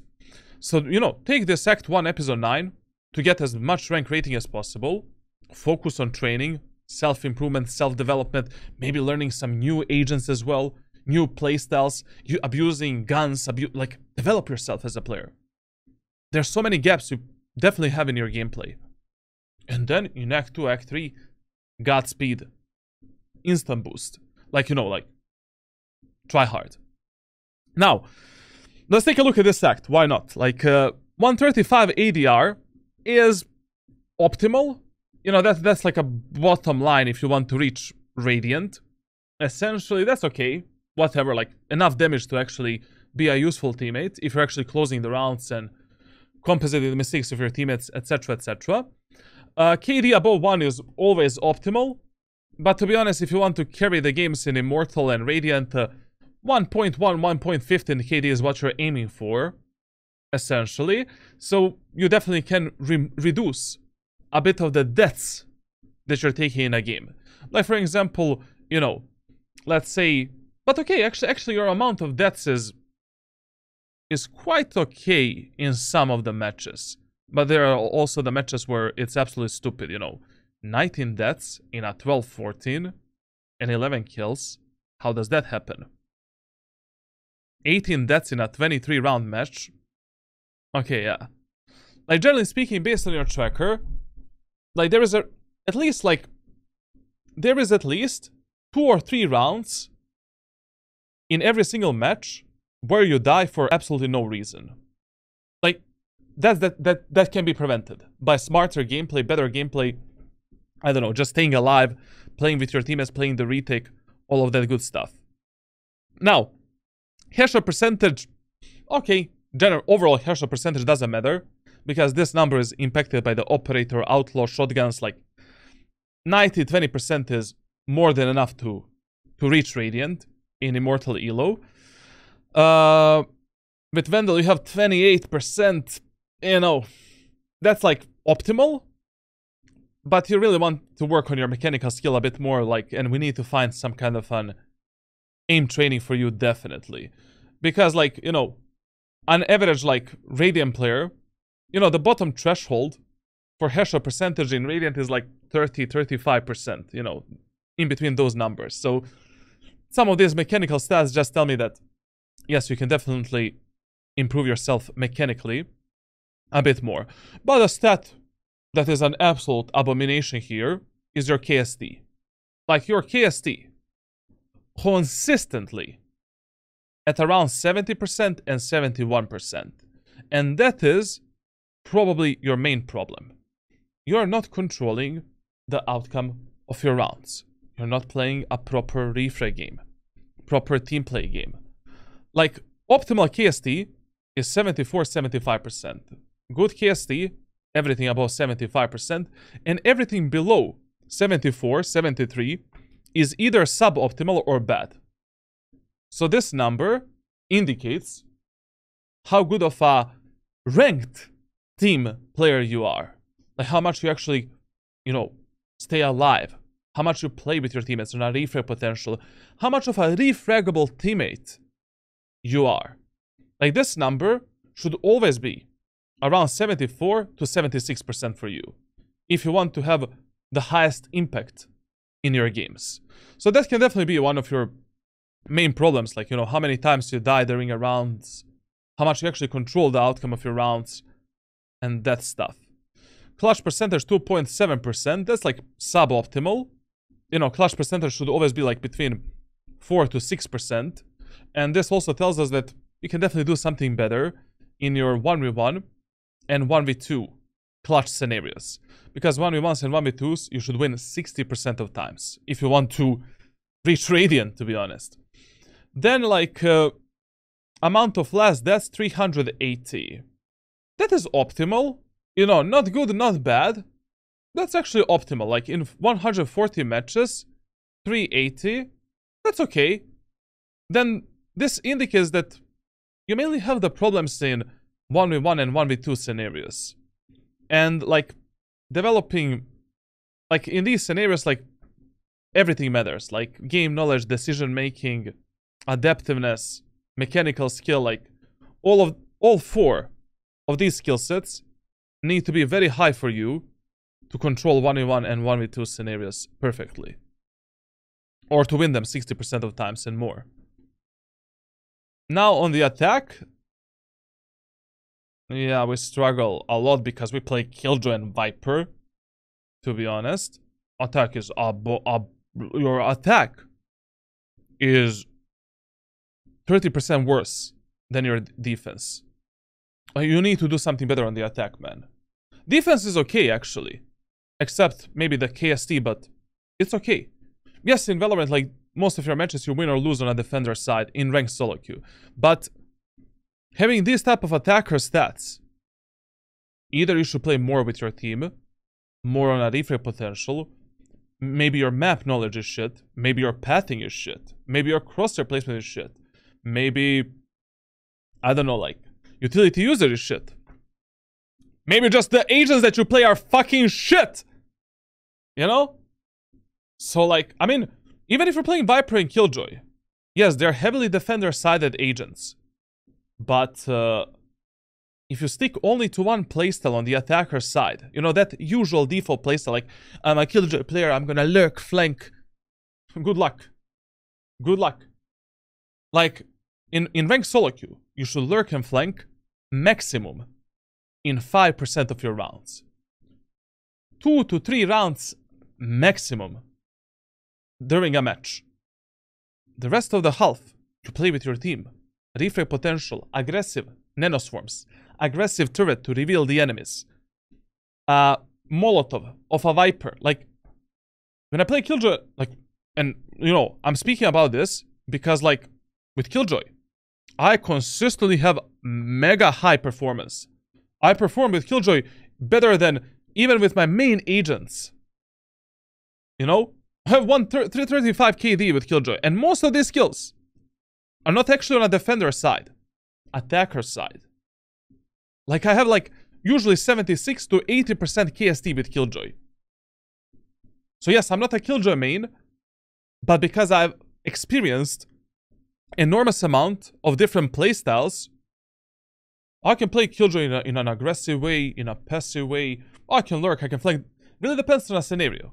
You cannot only have one playstyle and expect to reach Radiant with a specific agent. Like, you consistently need to adapt to what your teammates are doing, what type of teammates you get, what enemies are doing, and what you need to do to counter them. So here, like, you know, let's take a look at the agents that he plays this act. Killjoy, ISO, Omen, Cypher, and Chamber. I mean, ISO is, you know, like, pretty good right now. But to be honest, you know, unless you're really mechanically gifted, I would not recommend you to play ISO. Because with ISO, you know, what you need to consistently do every round is take one kill and survive. And if you're not able to do that in every round, don't play that agent. Like, just don't play that agent. Basically, ISO is also mega useless on the attacker side, on most of the maps. Especially if you're maybe a solo duelist, God forbid, like, but, you know, probably you're gonna have some main duelist. Like, I don't know, man. Like, you have 42% win rate with ISO. Yes, you have a good performance. Why don't you play something such as Raze? You know, try Jet. Try Jet a bit. Jet, Raze are still the S+ tier agents in Valorant. Maybe try Gecko. Try Yoru. Try something else. Like, get out of your fucking comfort zone. Period. Like, I mean, obviously you have low win rate with Omen because you've never played Omen. I mean, how much hours do you have on Omen? 59 hours. In like 59 hours with Omen is nothing. Like, in order to learn Omen and understand Omen completely, you need at least 300 to 500 hours. Brother, if you're already grinding this game so much, I would instantly recommend you Omen, Jet, Raze, Gecko, Cypher, Claw, Yoru, Chamber, and that's it. Like eight best agents in the game right now, depending how you feel that day, depending what suits your playstyle the most, and depending, like, you know, with which agent you find the most success. Like, other agents, fuck it, like, you're playing like 600 games per in 2 months. 500. Main Omen. Learn this. Like, Omen is still, like, the best agent to grind ranked solo queue. But he requires a lot of playtime and understanding, like, you know, in order for you to apply everything from my Omen ranked playbook, you need at least, like, 250 to 300 hours with Omen to actually, like, fully understand when to go for a specific play, when not to go for a specific play, and when specific play is going to actually work. Let's go with that. And you can keep, like, you know, the Cypher and Killjoy as some kind of a fill picks. Viper as well. Let's change the idea of how you play the game. And let's maybe, you know, test the Jet a bit. Test the Yoru a bit. Different agents. I mean, it's really hard for me to recommend you something because, like, you're only playing Viper, Cypher, and Killjoy. you know. But what I would do if I was you, okay, I'm a Hearthstone Immortal 2 player for the last 1 year. I don't know, 1.5 years. Let's try a different approach. I'm gonna play Killjoy, Cypher, and Viper only as a fill picks, depending which map I play. So currently, you know, on Abyss, both Killjoy and Cypher are okay. I think Cypher is better. On Bind, Cypher is better. Haven, Killjoy is... both Killjoy and Cypher are kinda equal. Bind, Cypher is better. Icebox, Killjoy is better. Lotus, Killjoy is better. Sunset, Cypher is better. So, if my teams need a Sentinel, okay, I'm gonna pick Cypher or Killjoy and that's it. The only map where I would play Viper right now is Icebox. And only after Immortal 3. Up to Immortal 3, I would just play Omen. So fuck the Viper, especially after the nerfs like shit agent. Now, we need to find 3 main agents right now. So, let's pick Omen as one of the mains. Omen on Bind, GigaChat, one of the best characters in the game on that map. Easy carry. If you apply everything from my rank playbook, 60% win rate minimum. He can work on any map, essentially. Omen can be like your flex pick and a main pick on Bind. Like even on a map such as Abyss, very good outplays with Omen. And I still didn't make Abyss rank playbook, but it's gonna be finished during the August probably. And now, let's find 2 more picks. Let's pick Gecko. Gecko is currently one of the best initiators in the games. Very versatile. And he's amazing on Abyss, amazing on Lotus, amazing on Sunset. And you can play him on Icebox as well. Why not? On Haven as well. Why not? Let's pick Gecko as one of the initiators. And now, let's pick like 2 more like agents that are duelists. And that is something that you need to find. Like which duelist suits your playstyle the best. Based on these stats, I don't really know. You know, probably like because of the way how you play the game and what you do, I would recommend you someone more methodical, such as Raze, such as Yoru for an example. I really cannot recommend you like Neon, Reyna or Izo. But, you know, try maybe Yoru, try maybe Raze a bit, try Jet a bit, and see what works the best for you. So 2 duelists, 1 initiator, 2 controllers, 2 sentinels. 7 agents, and that's it. Let's say you already mastered Viper, Cypher, Killjoy. Now let's master Omen, Raze, Jet, Gecko, and that's it. It is stupid. Like this is so stupid. Like you're just, you know, every act you're just hitting your head, you know, in the wall, in the same fucking wall, and it's not working. It's really hard for me to recommend him something just based on this tracker, but these will be my top picks essentially. Maybe after I watch your VOD, like after I do a VOD review, I'm gonna have a better idea which agents I can recommend you on different maps. Me quitting on Omen after playing 25 hours only, brother. Like if you want to main Omen, Jet, I don't know, these type of agents, those are the best agents to develop yourself as a player, to develop your game knowledge, adaptiveness, decision making, and mechanical skill as well. But all of these agents require high playtime. Like you cannot, basically, you can never give up on a character, learning a character, until you play that character for at least 50 to 100 hours. After 50 to 100 hours of ranked playtime, you can actually tell if certain agent like suits you or not.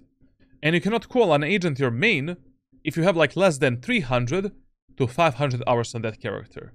Like that's why my only main agents are like Jet, Omen. I think the most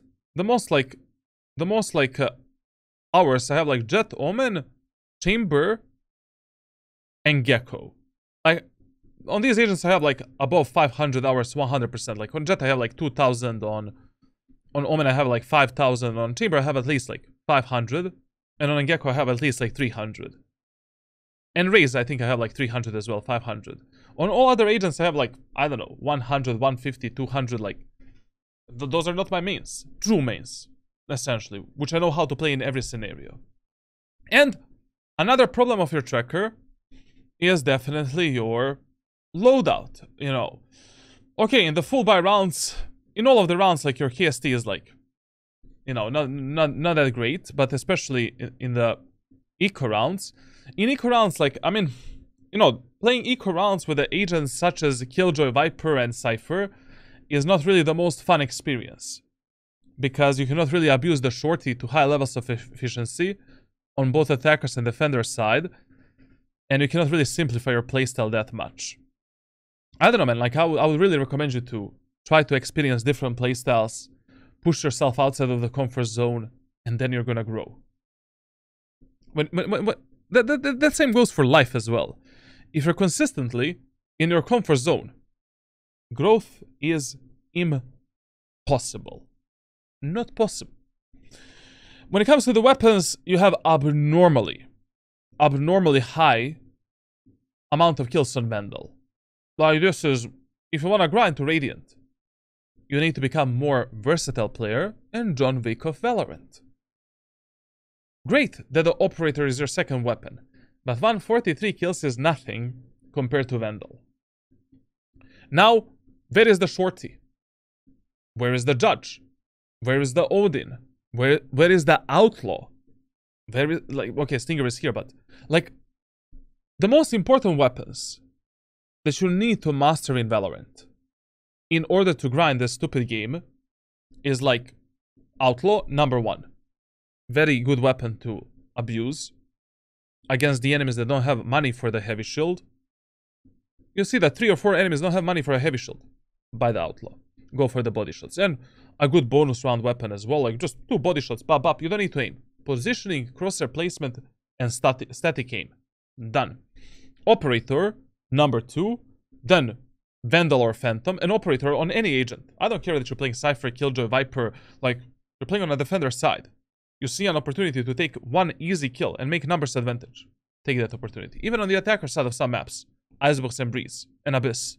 Long range maps. Then Vandal or Phantom. I mean, both weapons you should master to some level. Then Stinger should be one of your primary, you know, hull by anti-eco weapons on the close quarter maps. Bulldog on medium range, long range maps. Judge on claustrophobic maps on a defender side. Like Split, Ascent, Bind, those type of craps. Shorty should always be your primary secondary weapon. And you should develop your, you know, like, the high understanding of when should you abuse the Shorty during your gunfights and rounds to trade yourself for the kills and kill the enemies in close areas of the maps. Sheriff / Guardian. But, I mean, as you're improving your mechanical skill, like, on Vandal and Phantom, you're gonna get naturally better with Sheriff and Guardian. You should get better, naturally. And Odin on the maps that are built out of paper. Like Lotus, Sunset, Lotus, Ascent, and Haven. You play Lotus, Ascent, Haven, defender side, attacker side, doesn't matter, like... You're a German World War II soldier, you know, like on that fucking machine gun. Whenever you see an opportunity to F up the enemies for some cheesy kills. You need more cheesy kills in your gameplay, you know. That's how you easily get Radiant in this game. Like what you're doing right now is just... You're playing Valorant on a nightmare mode. Nightmare mode.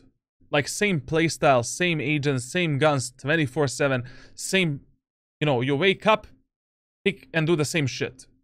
And you're consistently tapping in one position. That's another thing that always boggled my mind. Like when I was, you know, working as a gym coach and when I was doing bodybuilding. Like you don't see any bodybuilding, you know, any progress in 3 months. Do you ever ask yourself, like, maybe I'm doing something wrong? Maybe I'm, you know, this motion that I'm doing with this exercise, maybe it's not a good motion, you know, because I don't fucking feel my muscles, you know, even doing any proper job, like maybe. Or maybe do you ask yourself that your, you know, your diet is fucking bad. for an example, or it's not working. Like, how do you waste so much time in life? People really like comfort zone and blaming everything on everything else, some outside factors, and you know, yes, in Valorant, same as in life, like 40% of things are always gonna be out of your control, always. But I 100% believe that 60% of things are always within your control. You cannot really choose what type of parents you get, in what type of environment you're born, but there's definitely something that you can change to make your life better and to make your grind in Valorant easier. So, with that being said, now we're gonna move into this hellish VOD review. I know this one is gonna be this one is gonna be good. Ascent Killjoy, and to be honest, Ascent is the only map where I currently play Killjoy, and I have like a really high win rate with Killjoy on Ascent because she's a really good agent on that map. So let's see how many times my guy is gonna play the B site on a defender side like a boosted bonobo, and how many times he's gonna lurk and flank while his teammates are dying on the opposite part of the map. Okay, now let's start with a VOD review finally. So we have Ascent, Killjoy, Immortal 1 elo, and we're starting on the attacker side. So first, you know, I need to bore you a bit. I mean, not bore you, like you need to expand your game knowledge, your map knowledge for a ranked Valorant environment. On Ascent, your #1 priority on the attacker side is the A site. #2 priority, mid area of the map. #3 priority, B side. But this heavily depends what type of team composition enemies have. So what do these numbers mean? These numbers basically represent where you should try testing the enemies in the earlier stages of the game, and where it's generally easier for you and smarter for you to push in the first like 4 to 5 rounds. 4 to 6 rounds. So essentially on Ascent, like, you know, I would use the B site as the last resort, you know, a 5-man push on B, as the last resort to actually win the rounds on the attacker side. That's the last bomb site where I would test the enemies. If, you know, we take in account that enemies have like the most meta team compositions on defender side. Like they have a, I don't know, Killjoy, Cypher, Sage, Jet, Omen, KO, that type of crap, Sova. So, like B site is generally harder to be pushed, #1. #2, like if your push gets stalled and it gets stopped, like there's many more unfortunate things that can happen to you that can result in you losing the round. You know, this wall is fully spammable. There is a window where enemies can just pop flash, throw their utility, and completely F you up. When a push gets delayed in B, another problem is like this wall is spammable. Sheriff, Odin, high penetration weapons, you're dead. And another problem is like enemies have a really good timing to surprise you from mid, to pinch you, and to close the whole map. And then we need to, you know, the round gets complicated on a whole new level for absolutely no reason. Essentially, you know, generally speaking, like on this map, like what type of team composition enemies have on a defender side completely decides how you want to play the first few rounds. For an example, in this match, enemy team has only 1 sentinel.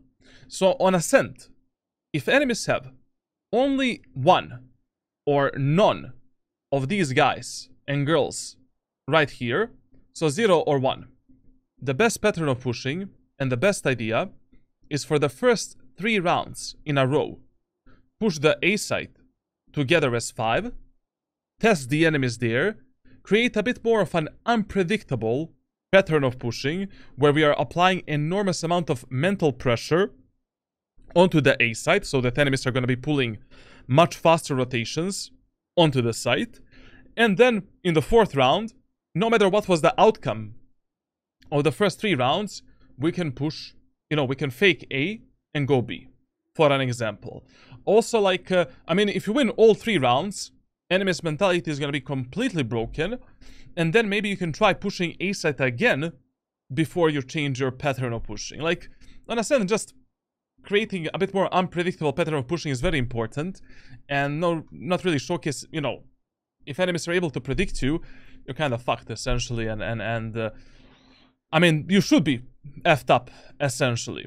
Now, another thing on this map is like, if enemies, like generally speaking, like, you know, if enemies have like 0 or 1 sentinel, avoid the mid, avoid the B side for the first few rounds, 3 or 4. Test the enemies on A completely, see how they play, who plays there, like what type of setup they have. No matter what is the outcome of the first 3 rounds, in the 4th or 5th round we can fake A, go B, and essentially try to do that type of a strategy. Now, on this map, if enemies have like 2 sentinels, but I'm only talking about these guys right here, like Killjoy, Cypher, and Sage, then in that case scenario, already from the first round, I would recommend you to split the map a bit more. Because pushing straight through the B main or A main area of the map is not really the best option. Like, one of the main rules of the first rounds on the attacker side is that the first round on the attacker side should always be the 5-man push towards one specific objective together as 5, essentially. Like, no lurking, no flanking, no playing slow. Like, we want to breach into the site before the rest of the enemy team rotates. And essentially, like, we want to fuck up the enemies based on the gun utility and numbers advantage to some degree, because in the first round, that is the best moment of time for you to play on a refire potential. We all have semi-automatic weapons. It is really hard for one enemy to only F up your push and to stall your push long enough, especially if you are avoiding the sentinels in the enemy team. Like 90% of times on Ascent, if enemies have 1 sentinel, that guy's gonna play B side. That's why most of the times, like if I play Killjoy in the first round, I kinda gamble on A in the first round. I don't actually play B side because it's such a common play, essentially. And also, like, in the first round, like if your teammates want to lurk, flank, or do some stupid shit, you know, split the map, I don't know, offer them free Valorant points to follow you up and to not do that. Like, just tell them to play together as 5, to execute something together. Now, like, if enemies have, like, as I said, like 2 sentinels, you need to split the map. Like, immediately from the first round, we need to fight either for the market or for the A shore control. Like, basically, in the first round, we can do a 1-4 split onto the B side. Like, you send one of your teammates in B main, and you, together with your spike carrier, are playing on mid and taking the market control and pushing the B side through market. Or we can do a 2-3 split, where like 2 players are going through A main with a spike, and the 3 teammates, including you, are pushing the A short area of the map and trying to split the map. Generally speaking, like, you know, let's talk about this specific scenario where enemies have only 1 sentinel. So if you notice in the first, like, you know, when enemies have only 1 sentinel, like, focus on the 5-man pushes for the first, like, 4 to 6 rounds. And then after the 4th, 5th, or 6th round, you need to make a decision. Are you able to continue playing together as 5? If enemies are stopping your pushes, you're not able to plant the spike, you're not able to take the bomb site control, we need to default towards the mid. Like, we need to pressure the enemies in market, pressure them in A short. Like, I mean, if you cannot do a 5-man pushes through A main and B main, it's just pointless. Like try to search for some picks in mid, bottom mid, A short. Like, I mean, duelists really like to peek like idiots and imbeciles.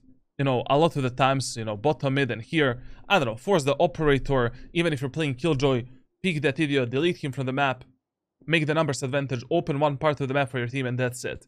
Essentially, you know, how good or how bad your teammates are on the attacker side and what type of teammates you have determines, like, how you should play this map. On the attacker side, you have, like, 4 types of teammates.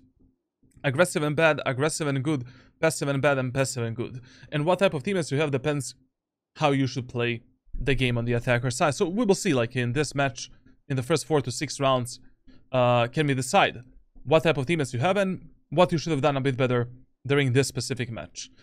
Now, when it comes to, you know, this specific game, where enemies only have the Killjoy as a primary sentinel, I would definitely, like, just do 5-man, A push, 3 rounds in a row.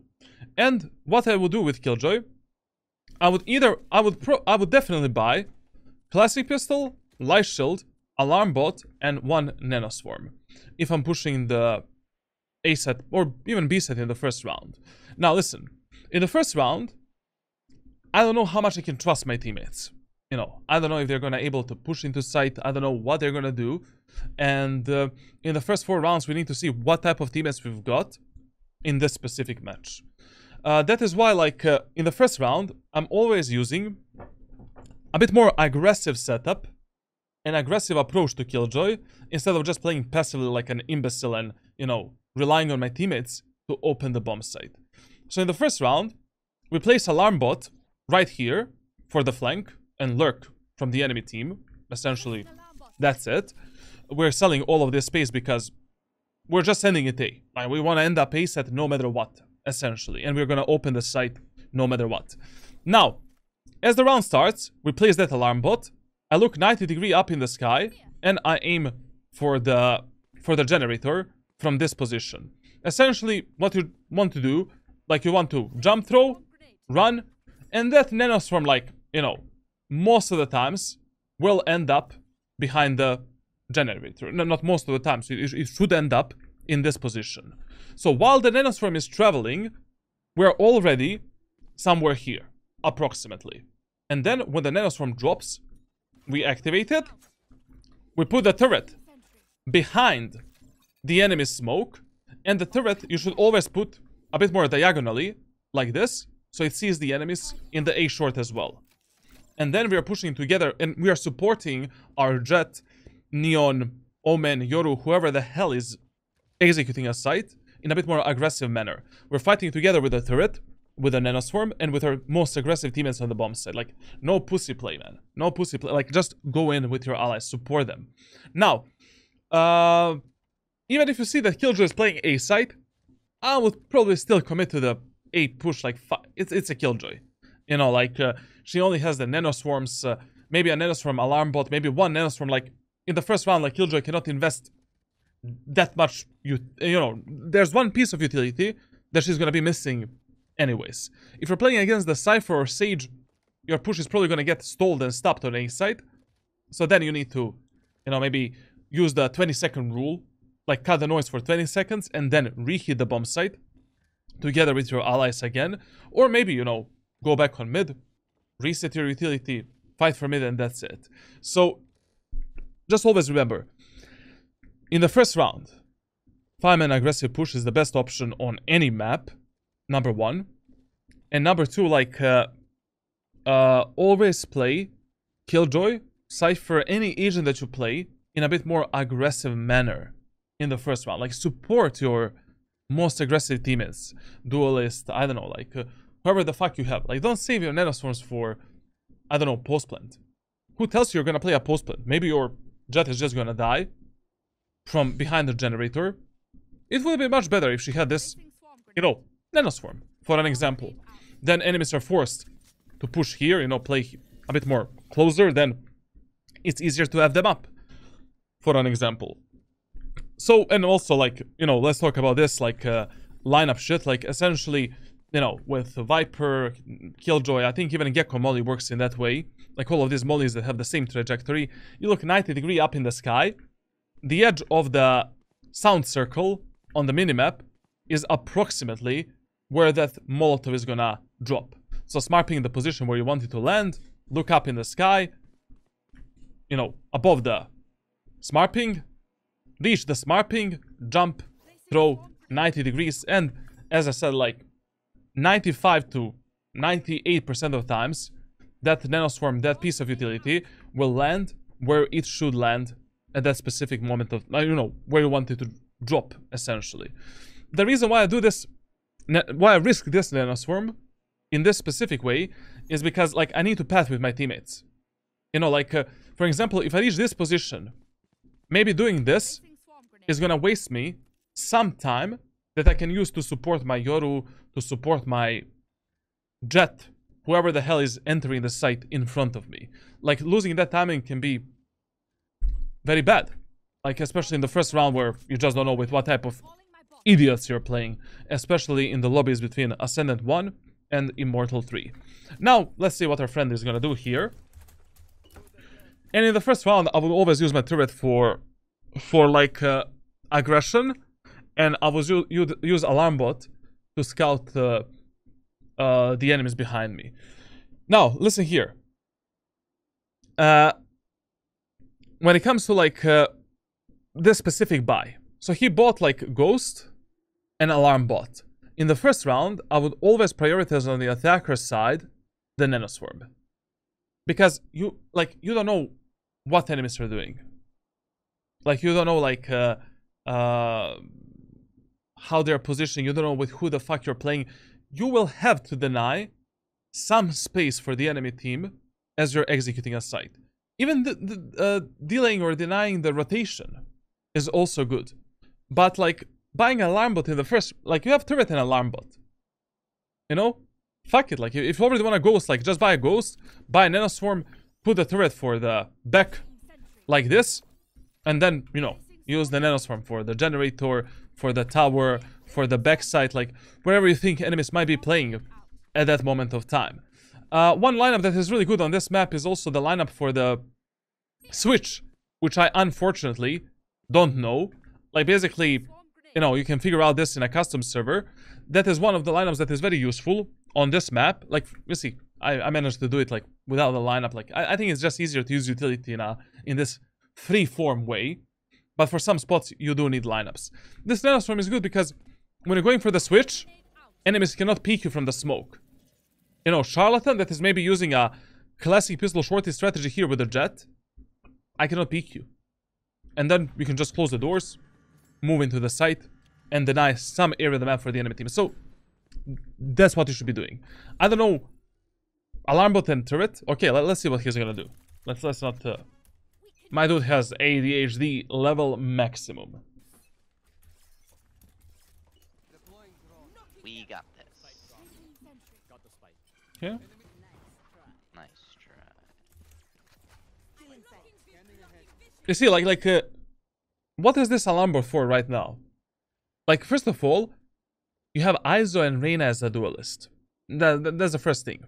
Brother, if I have those two duelists, like, taking space is gonna be mega hard, like, on the attacker side.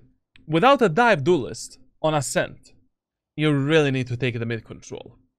Like, the first few rounds, you can play in the way that I've explained right now, but, you know, after the third, fourth, fifth round, you already need to make a decision, like, are we even able to enter the site? Because entering the site without a dive duelist, but enemies need to be terrible if they're not able to stop your pushes, like, with a specific team composition. And that's why here the nanoswarm would be great, because we would definitely deny a very large area of the map for the enemy team. Like, maybe we can molly that smoke, molly the A short, go for the switch. So yeah. I just don't see, like, where this alarm bot is gonna be useful right now. You know? If you're already using a turret for your back, like, where, like, in this scenario, okay, if I already want to buy the alarm bot, I will use alarm bot here, like this, and I will just use the turret to fight with me as a sixth man, to reveal the enemies, to pressure them, and that's it. To deal some damage maybe, and that's it. Like, why would it doesn't make sense to save the alarm bot. Like, what, you're gonna save the alarm bot when the enemies are going for the retake of the site, when you're playing the post plant? But who tells you? Who promised you you're gonna play a post plant right now? You're not... yeah, maybe, I don't know, like, I'm just speaking based on my experience. Like, I'm not a Nostradamus.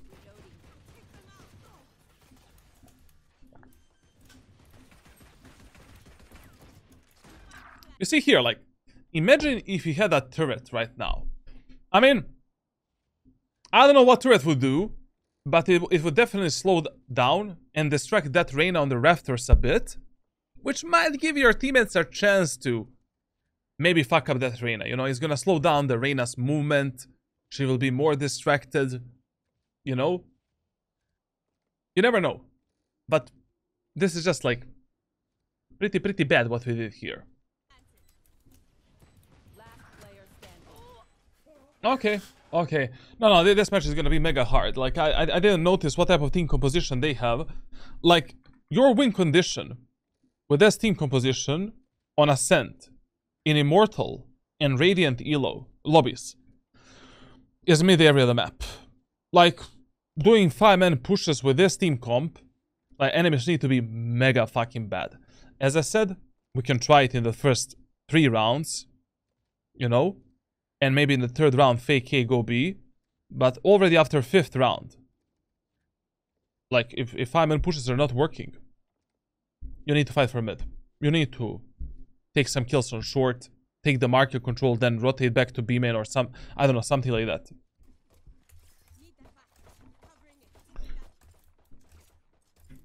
Okay. In this round, listen, like, in this round, I would actually, like, I would not buy what he bought. So here, like, you know, he has, let me see how much money he has. Just a second. So in this round, he has like 2,900 credits, right? Or am I missing something? No, is it 1,900? He bought nanoswarms, bro. Brother, he bought these nanoswarms really fucking fast. Just a second. Frame skipping, frame skipping. Great. So he has 2,300 credits. In this round, I would actually just force a sheriff or a marshal. Like, basically, you know, you're not playing a dive duelist. You're not playing a movement agent. Like, you're not able to close the gap with the enemies. I would actually invest 800 credits in this round to get a sheriff. Potentially one-tap the enemy somewhere on mid. You know, A short, bottom mid, or something like that. And try to get some kills for my team. Like, you know, with Killjoy, you cannot really force a shorty on the attacker side, as you can, like, with Yoru, Jet, Raze, Omen, and, you know, delete enemies with a shorty. But here I would, you know, we have a lot of money. I would just play, you know, this round with a sheriff without anything else. Try to go for a few one-taps. Maybe win the round, I don't know, like, or just try to get as many kills as possible. So we are damaging the enemy's economy and preserving our economy. And then, in the next full buy round, our first full buy round, we can still play with a Vandal and Heavy Shield. Phantom and Heavy Shield. Yes, we don't have Nanoswarms, but enemies are playing a bonus round, you know. You don't need Nanoswarms, essentially, on the attacker side that much. As long as you're, you know, you don't need to deny the space from the enemy team, like, on the site. So in this round, like, what I would do, I would probably, like, just force a sheriff and tell my teammates, hello, my Nigel Thornberries, can we push A site again? I will once again place the alarm bot here, push with my teammates, use the turret through the enemy smoke to scout them, and then path into the site together with my allies. Try to go for a few one-taps, try to plant the spike, and that's it. And if your teammates want a default, okay, no problem. I would just, like, place my alarm bot for the B-main push. I'll put my turret for the short and top mid, and I will just peek together with my turret and try to get some frags in the mid area of the map with a shorty. Period.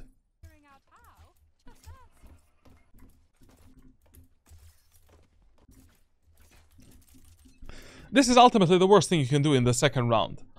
Like, if you push in the first round, A site, and you lose, like, that round on A, the worst thing that you can do in a second round is pushing the B site. A lot of claustrophobic. First of all, like, it's not about the map design, to be honest. It's just the pattern of pushing. I mean, if I stop your push on A in the first round, and you're playing an eco round in the second round, I will gamble on B side. I'll start around the market, and that's it. Because this is such a common mentality and such a common pattern for Valorant players, because Valorant players do like to autopilot a lot. Like, we lost a push on A, let's go B. You know, by just using the AB rule and rule of fear, you can read the enemies in Valorant like 60 or 70% of the time. And it is such a stupid thing for you to follow that specific, like, those two specific rules on the attacker side when you're playing yourself.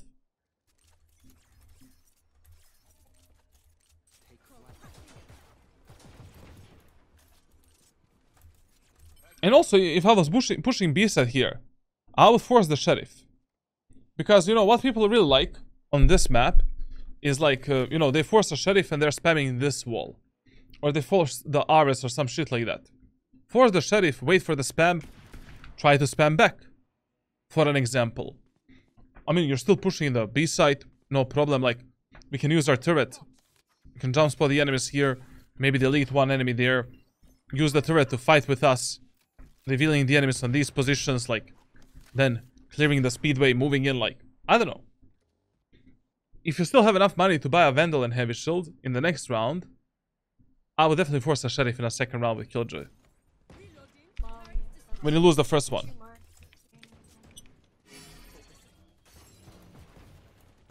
That mid guy. Okay.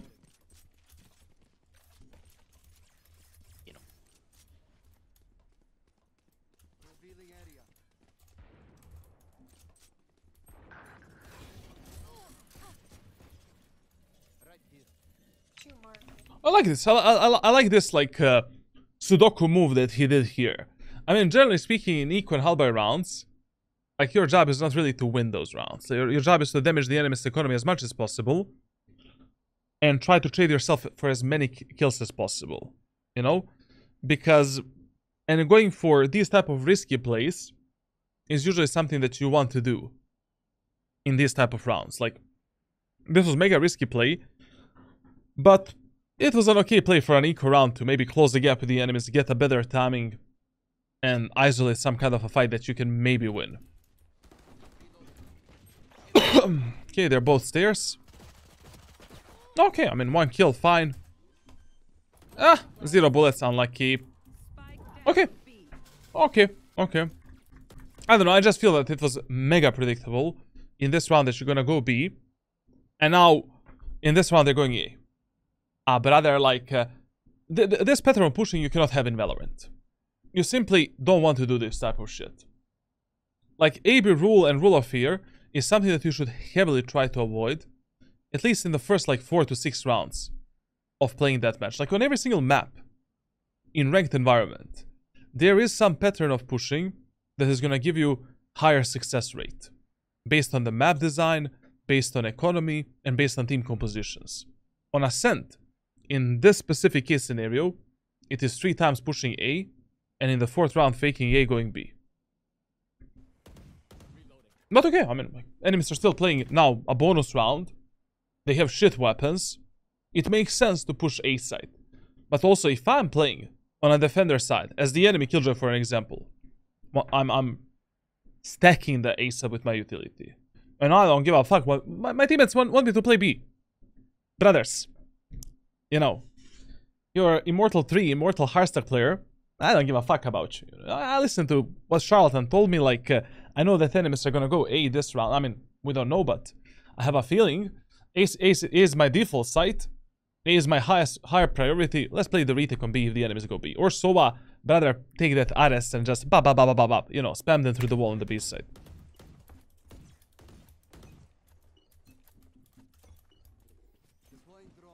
Listen, in the earlier stages of the game, try to primarily use Alarm Bot as a tool to scout the enemies and to keep your anal cavities safe.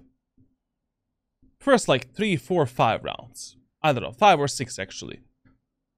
And then, if you notice that you don't, you know, we're taking the bomb site controls, the turret is not a necessity for you to carry. As a 6th man pushing in the site, okay, we can put the turret for the flank. But if I'm pushing A site, especially in the 3rd bonus round, I'm placing an alarm bot behind myself, and I'm using turret to fight with me once again with my teammates. And here I would spam the shit out of enemies. Sorry guys, I'm losing my voice. I will spam the absolute shit out of enemies with my nanoswarms. Especially here. Enemy jet.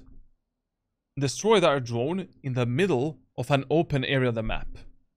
Usually when people do that, you know, like we were droning, and like enemy jet like destroyed the drone from this position, right here. She's probably baiting for someone. Like there's a huge chance someone was like, "Can you destroy the drone for me? Can you? I'm gonna play in the smoke. I'm gonna." Right now, what I'm doing, if I already saved this alarm bot for the push, you know, he used the turret for the back, and we have alarm bot. I am doing this before my teammates go out.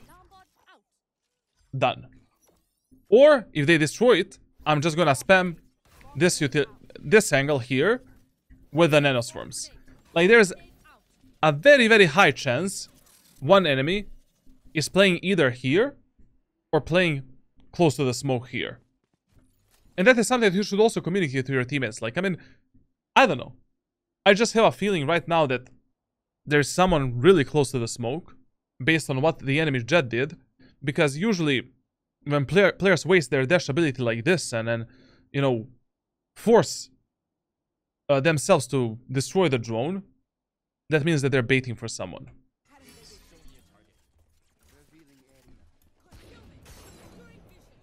But okay, we were wrong, but still, like, you know, it's better to be safe rather than sorry.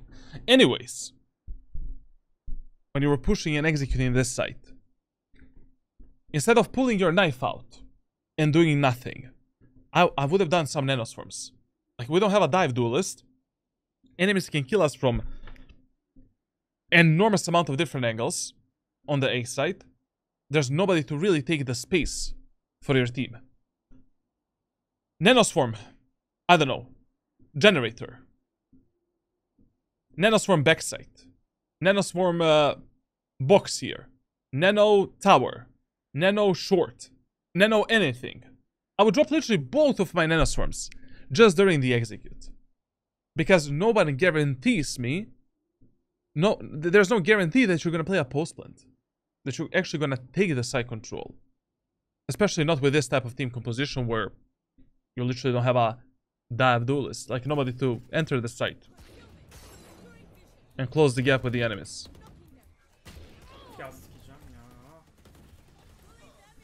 Okay, very, very good pathing.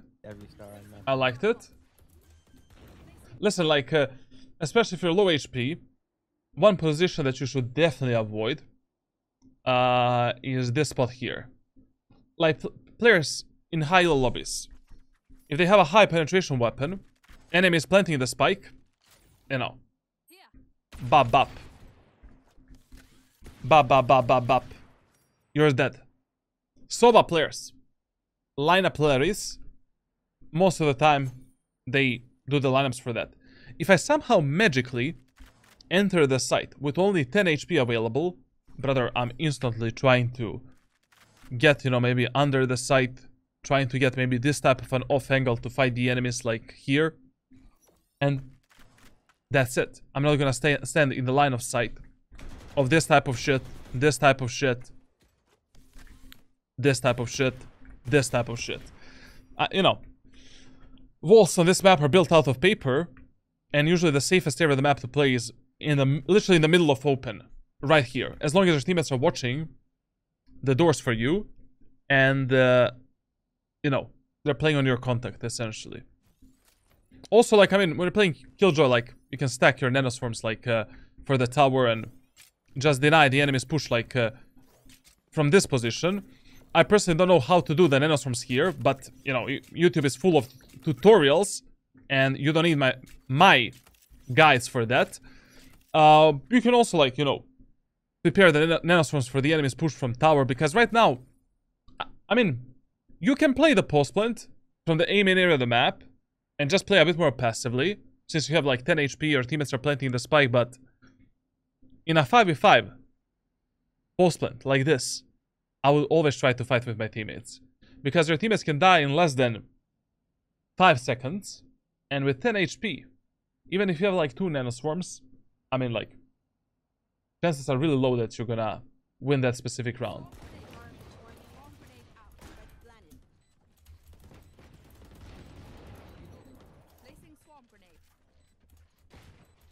Okay, that's good. Okay. Solid nanostorm, I guess. That's a good flash. Okay. I mean, you've done the best you could have in this scenario, to be honest. Like, there's really nothing better as a Killjoy player that you could have done here. That's why, I mean, if I'm Immortal 1, playing Killjoy and Ascent, no, thank you. Like, I have Aizo and Reina. I'm locking in the Jet and Raze. Jet, fuck you guys. I'm gonna carry the shit out of you. But okay. Now, based on the first 3 rounds, like, we've noticed that, and based on our team composition, you cannot do the 5-man executes. Like, already here, we can make a decision. Guys, we need to fight from mid. We need to pressure the enemies on A short. When we are pushing A side, we need to split it through the mid. When we are pushing B side, we need to take the market control. And that's it. If your teammates are stubborn and they don't want to play with you, this is the moment of time when you can start, like, lurking with Killjoy and trying to do something alone. Because 5-man executes with this type of teammates and with this team composition, chances are, I don't know, you're not going to win, like, 2 rounds on the attacker's side. Like, 3 maybe. Guardian Light Shield, okay, I mean, we have money, I guess. Listen, yeah, I wanted to say this. Like, in this round, I would actually not buy a Guardian with a Light Shield. The reason is Outlaw exists. For example, the last round, enemies won with only 1 player dying. And enemies had 2 Outlaws during that retake. Brother, investing this amount of credits to die from 1 body shot tap in this specific round is insanity. Like, in this round, I'm buying Heavy Shield Sheriff. That's okay. Heavy Shield Stinger, maybe if I want to push through the short area of the map and try to fuck up the enemies in the garden. But Guardian and Light Shield, when I can just die from 1 body shot from an enemy, no thank you. Like, when you lose like 3 rounds in a row on the attacker side of Ascent, it's really fucked up because, like, Outlaw meta is really strong. And to be honest, like, I wouldn't be, like, if there is even like a 40% of chance that the enemies have the Outlaw on defense, I would not force the Guardian without a Heavy Shield. Maybe if you have money for the Heavy Shield and Bulldog, but in this situation, like, Heavy Shield Marshal, Heavy Shield Sheriff, you know that enemies like to pick the short area of the map. That is one information that we got from the previous rounds.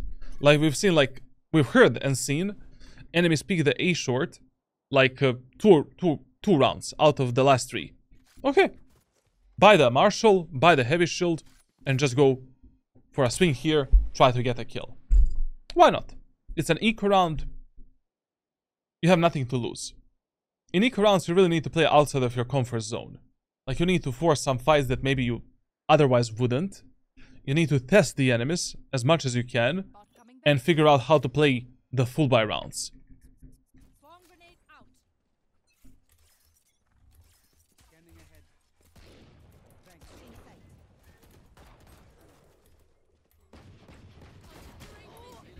I mean, holding this angle against the Outlaw is just, in my opinion, I mean, it's a gamble. Like, you're really relying on your raw mechanical skill to take this kill. Enemies have the peekers advantage. So if you're holding this specific angle, like, your reaction time needs to be really good. Your crosshair placement needs to be perfect. And your micro corrections need to be superb. So essentially, like, it was possible that for you to take this kill, but, you know, this was like a complete, it was not even a 50-50 fight. Like, enemies have the peekers advantage. They know exactly where you are. You're probably dead. And in this round, like, you know, if my teammates already want to go mid, you know, we're playing an eco round, we're defaulting towards the mid, I'll put my alarm bot for the B main, as long as the enemy Sova is not destroying it with the shock darts. And I'll use my turret to scout for the enemies on mid. When the turret activates, then I want to peek with my peeker's advantage and try to maybe like delete that enemy that is playing short. Okay.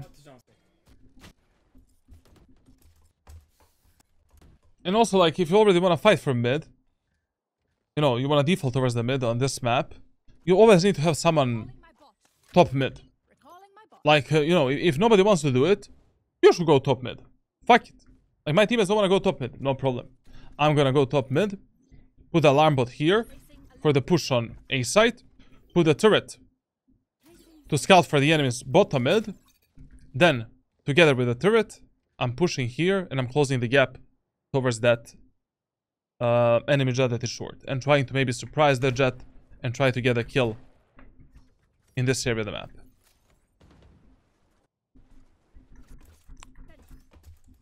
Okay. So the first 4 rounds in Valorant, we call the learning rounds. Like, those are the rounds where you need to have like 120% focus in the game. But your focus is not actually on your own gameplay. Your focus is on like learning as much as possible.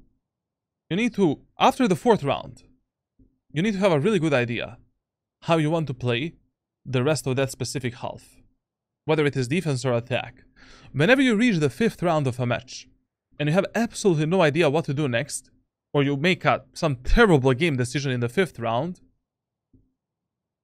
you're either autopiloting, your game knowledge is shit, or you're just not putting enough focus on what your teammates are doing and what enemies are doing. Because the easiest moment of time to counter the enemies in Valorant and make some good game decision is in between the round number 4 and round number 8. That's where the players are the most predictable. So here, what do we know? We know that enemies love to be very aggressive at bottom mid and A short. Reyna and Jet are peeking that 24/7. Enemies are not fighting aggressively for the A main and B main area of the map. They're selling the main areas of the map for free, especially the A main. So when we're pushing A site, we can maybe try to walk all the way up to the choke point and then do a fast execute. Our team composition is horrible to do 5-man pushes on A and B. And essentially we need to split the map a bit more. So in this round, split A, split B. And we need to try to split something. We need to fight for mid. We're either doing 1-4 split onto B side through the market and B main, or we're doing a 2-3 split onto the A side. Like, unfortunately, Ascent is really the map where as soon as you notice that your 5-man executes are just not working, like, not because of luck or something like that, just because of, I don't know, utility usage, because of your teammates, because of timings, because of how good are the enemies. Like, mid area of the map is like your secondary priority. Like, and that's why Ascent is a really fucked up map on the attacker side. And I would never in my life play a Sentinel on Ascent before the 450 or 500 rank rating in solo queue. Like, it's like if your duelists are shit, if your controllers are shit, if your initiators are shit, like, it's really hard to have a high impact as a Sentinel on this map alone on the attacker side, unless you have some god tier mechanical, you know, skill levels, like where you can easily contest the enemies in some 50-50 fights. But 99% of players in Valorant don't have that. Listen, I would highly advise you, like, yes. I mean, we saw that enemies are not fighting aggressively for the B main area of the map. But when you're pushing any main area of the map in Valorant, unless you know the exact location of the enemy's body and enemy's head, always jumps for the enemies. Get the info, bait the shots. Like, if I'm pushing B main, especially first, I'm doing this. And now, I'm swinging the enemies. I'm pushing mid tiles, and I don't know if the enemies are pushing, you know, peeking A short.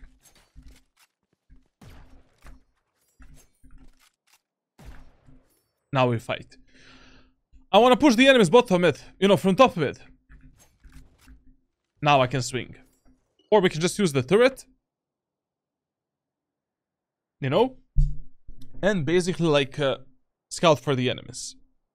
But swinging this like a monkey, when you have no idea where are the enemies right now, I mean, you're gonna die a lot of the times.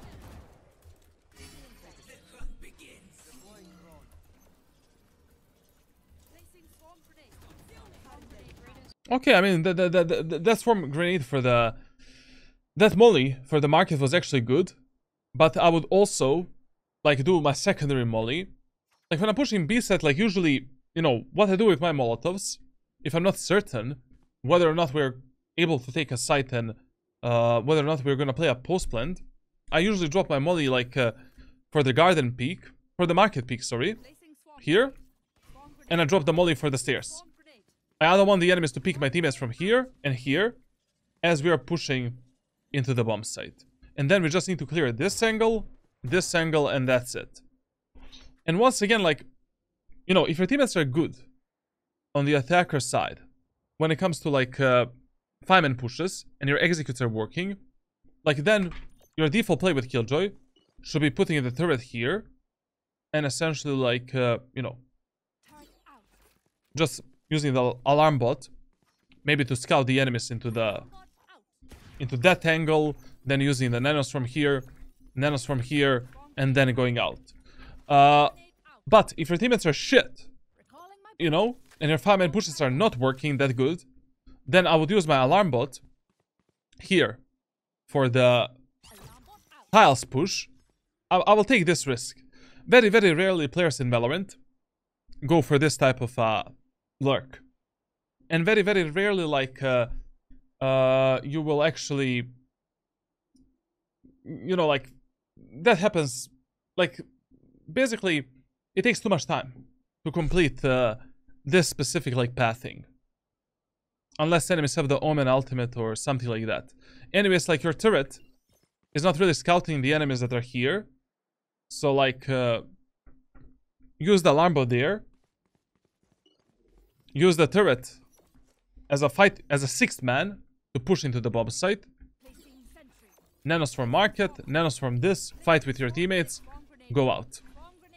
Also, one good thing with the Killjoy, especially if you notice that enemy Killjoy is spamming this spot with her utility, is dropping this nanoswarm before you initiate the push to destroy her utility, and essentially we're gonna take much less damage from our nanoswarm, because we've noticed in the last round when we push B site, enemy Killjoy is using this nanoswarm here, and she probably has this nano and maybe even this nano stacked, and this nanoswarm to just completely deny this whole area of the map.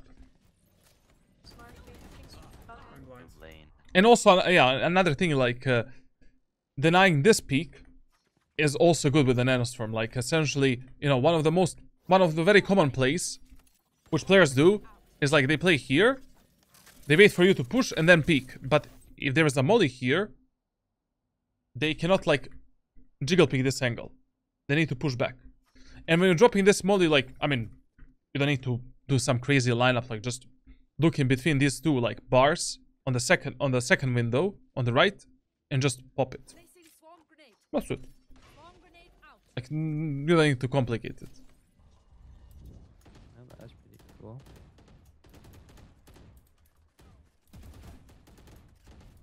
But this is what I'm saying. Like the biggest mistake in this specific, like, round is that we're trying to do the same shit that already didn't work for, like, 4 rounds. Like, you don't have a good team composition, you know? Like, you don't have a dive duelist. You're playing a sentinel. Your teammates are not able to do a 5-man pushes on Ascent.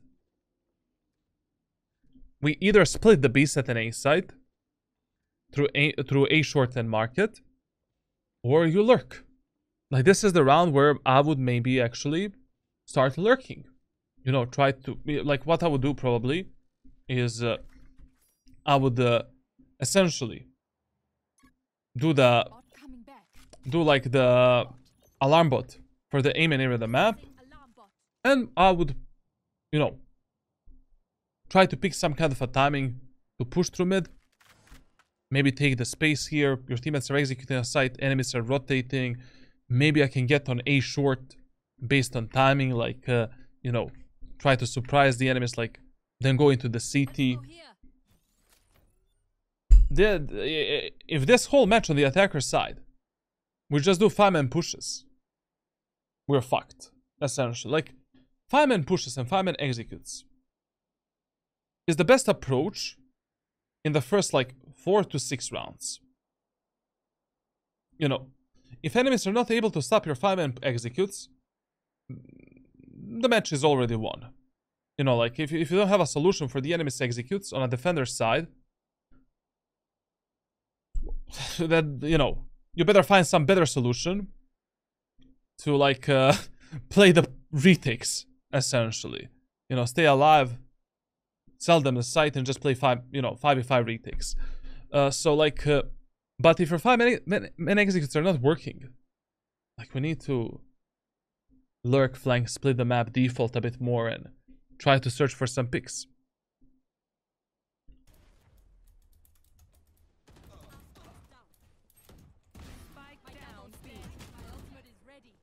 And this is good.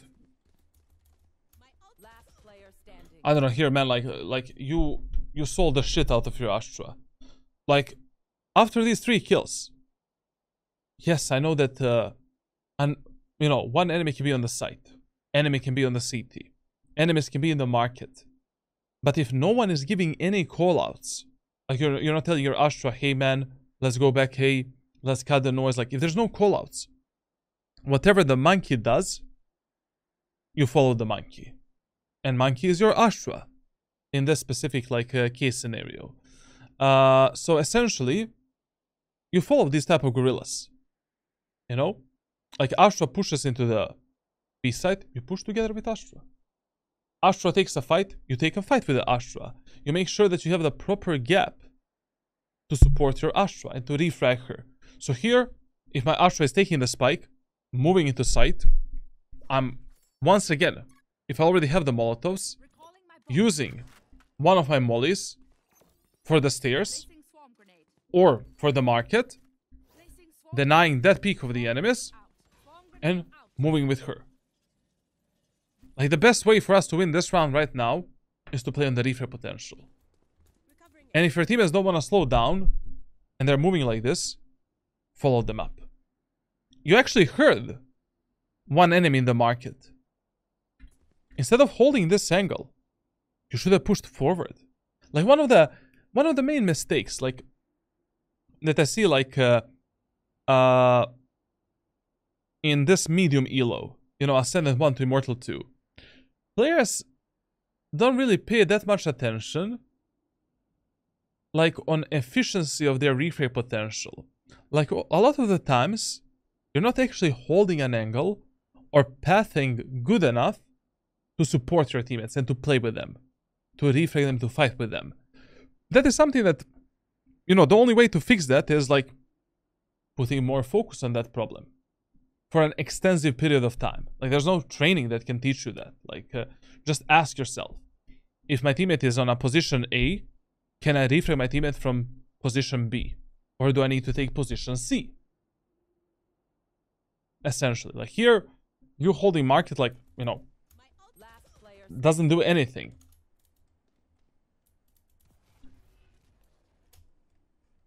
Oh, I like the play of the Omen, man. I like that he's playing passively. I like that they're both playing passively. Here, like, instead of peeking the enemies in this 1v1 fight, in this 1v2 fight, first of all, what I would have tried to do here, okay, so, enemy smoked B-main. They don't know if you're B-main, if you're site. I would have walked all the way here, like this, and try to reach this position. And from this position, jump, you know, uncrouch and try to take a fight. Now, when the enemies revealed me, I would definitely drop one of the mollies to deny some space from the enemy team, and then take another angle to fight the enemies. At the end of the day, if this Molotov pushes the enemies back, you know, they're not able to like, they're not able to contest you in this like 1v2 fight. Take the spike, run onto the site, and we need to, you know, play the postman with your ultimate, try to split them into some 1v1 fights. But this type of a fight I would never take, because like on this position, why enemies kind of killed you here is like you're kind of fucked because of the angle perception disadvantage, and also, I mean, you're fighting two enemies at the same moment of time. If you already heard the enemy so close to you, I would have tried to get some kind of an angle to like, you know, deploy the nanoswarm onto them. Some kind of a nanoswarm, like anything would have worked. Separate them a bit, and then try to fight them one by one. One by one. Nice. But the main mistake like here was like, your Astra is pushing in. You know that one enemy is like in the market. You're holding the market from the B main. Okay. Sure. Also, like, another solution for these type of games is faking. You know, like, to pull the enemy's rotations. If we cannot do the 5-man executes, we need to fake. And what better time than with a Killjoy's ultimate? So right now, one of the most common plays of Killjoy players on this map is like using the ultimate for the B site. Hey guys, you know, Soba, come with me. Let's fake B. Reina, Astra, ISO, can you please slowly take the A site and push the, you know, take the aim and control. You go into the B main, plant the lockdown, try to pressure the enemies off the site with your nanoswarms, and then, you know, essentially like pull back and rotate back to your teammates on A site. You need to jump spot this, especially now. Like, based on the previous round, we know that enemy jet has the operator. We know that. We know that enemy jet likes to play A short a lot.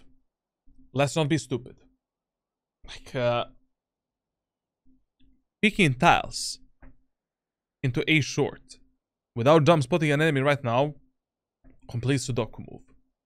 Use the turret, make that jet maybe, you know, hit one shot on the turret, and then, because it's an eco halberd round, maybe we can risk holding some kind of an angle like this, trying to get one tap onto the jet and, you know, take this 50-50 fight. In eco rounds and halberd rounds, you can, you know, you need to force yourself more to take these aggressive duels and try to trade yourself for as many kills as possible. Or, at the end of the day, you're playing Killjoy, you know, use the nanoswarm, use the turret. Sorry guys, I don't know how that like landed there, but use the nanoswarm, use the turret, and essentially then, you know, after the nanoswarm and turret, you can peek out and maybe take some kind of an angle to fuck up the enemy jet. Okay, if jet is not A short, now she's probably watching us on the left side from bottom mid.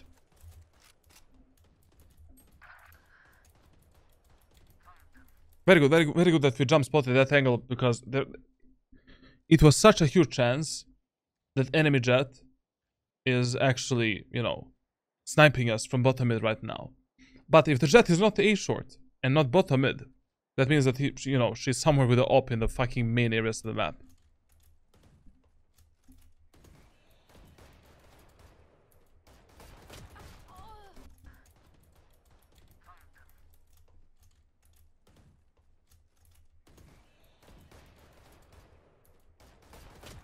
I mean, basically, like, you know, when it comes to your mechanical skill, essentially, like, your micro corrections are a bit lazy.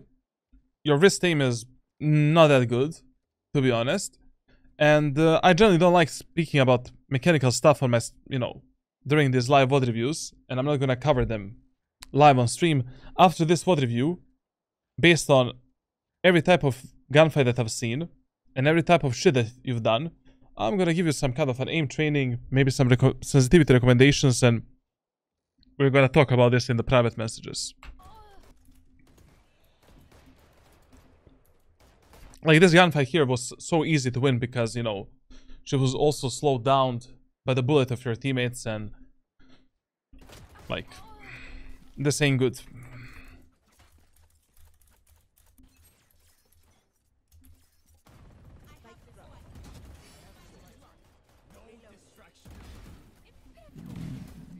That was really good. But this is all crosshair placement. This is nothing else. Like, good peeking, good crosshair placement, like very, very good. I mean, to be honest, it was mega risky to go for these two peaks because, I mean, enemy jet can be on the B side with operator holding us from any angle. But if your duelists are not doing a good job, you need to be a duelist yourself. The only difference here is that if I'm already pushing first with a Killjoy, and like I cannot rely on my duelist, I will always use alarm bot here, save the turret to enter the side with the turret, use the nanos from here to deny the space of the enemies in the market, and then swing out. So the enemies cannot be here. He needs to be here, here. Then we check this, move forward. Dota when? After the stream, man. After the stream. Nah, brother, like Aizo cannot win a duel against Soba with the Odin. But that's crazy. Like, this is why, when I was doing your tracker review and everything, like, man, I don't know why you're playing Sentinels, to be honest. Like, literally, you play so much Valorant. This guy has been Immortal, Viper and Killjoy main, Hardstack Immortal player for like 1.5 years or something like that. At which point we say, enough is enough, let's carry the games. Like, at what moment of time you're like, okay, maybe it is the agent. Maybe, like, I don't want to gamble anymore. Like, trust me, like, yes, listen here. Agents generally don't matter that much. But from, especially not in high elo, but from Iron 1 to Immortal 3, 450 rank rating, your grind is going to be heavily impacted by the character that you made. Not heavily, but like at least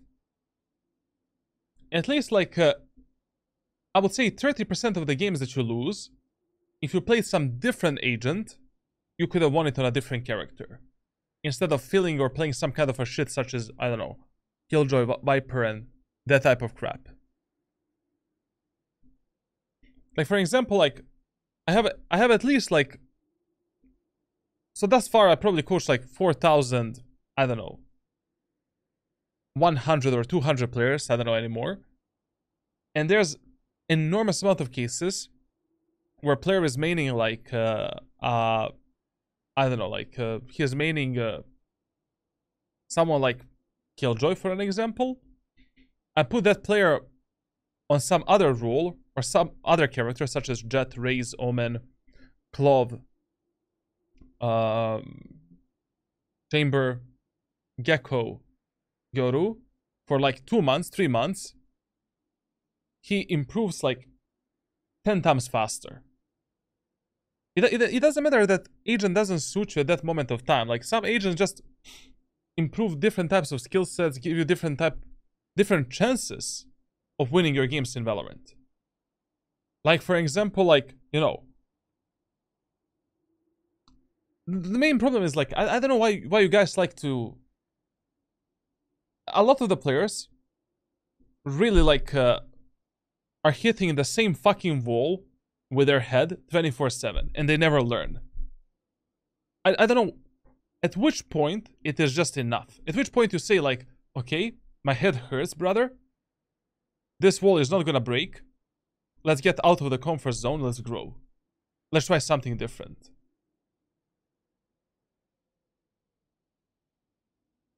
Like, I don't know what point, like 2,000 hours, 3,000 hours wasted in the game, 5,000, 10,000.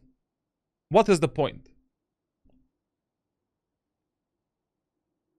Especially if you don't want to quit. Especially if you don't want to quit, like, I mean, what's the point? What's flanking? I have ult for it, like. One CT is close. Okay, I mean, in the postman, like, placing the alarm bot on stairs or speedway, it doesn't really matter, like, both are good. But just remember, like, no matter what type of setup you have in the post plant, always play with your most aggressive players that have the highest chance of dying and try to refrag them. Like right now, I would not play passively on the site. I would actually play in the speedway because like my Phoenix is here. My Reyna is here. They look they look mentally unstable. You know, they look like they're gonna go for some aggro peaks. Then I'm gonna end up in a 2v2. Why would I lose the economy? Why would I lose the guns? I'm just gonna play in the speedway and get ready to refrag these two monkeys at any moment of time. I'm not gonna take the fight first because I don't need to. I'm 4 versus 2. I have 2 bloodlust teammates that are gonna take these fights from me. I'm just gonna refrag them. And that's why, like, you'll never see me drop 40 kills, 30 kills. Very rarely I drop above 20 kills in my matches these days. And my job is just to win the rounds, close them out, win the matches, maybe make some numbers advantage here and there by abusing some cheesy strategy, and that's it. Like, we follow a certain set of rules, make a certain, like, checklist that we need to complete. Once you complete that checklist, your job is done. Done. You're not paid to take more kills. You're not getting paid at all. You're paying with your mental health playing this game.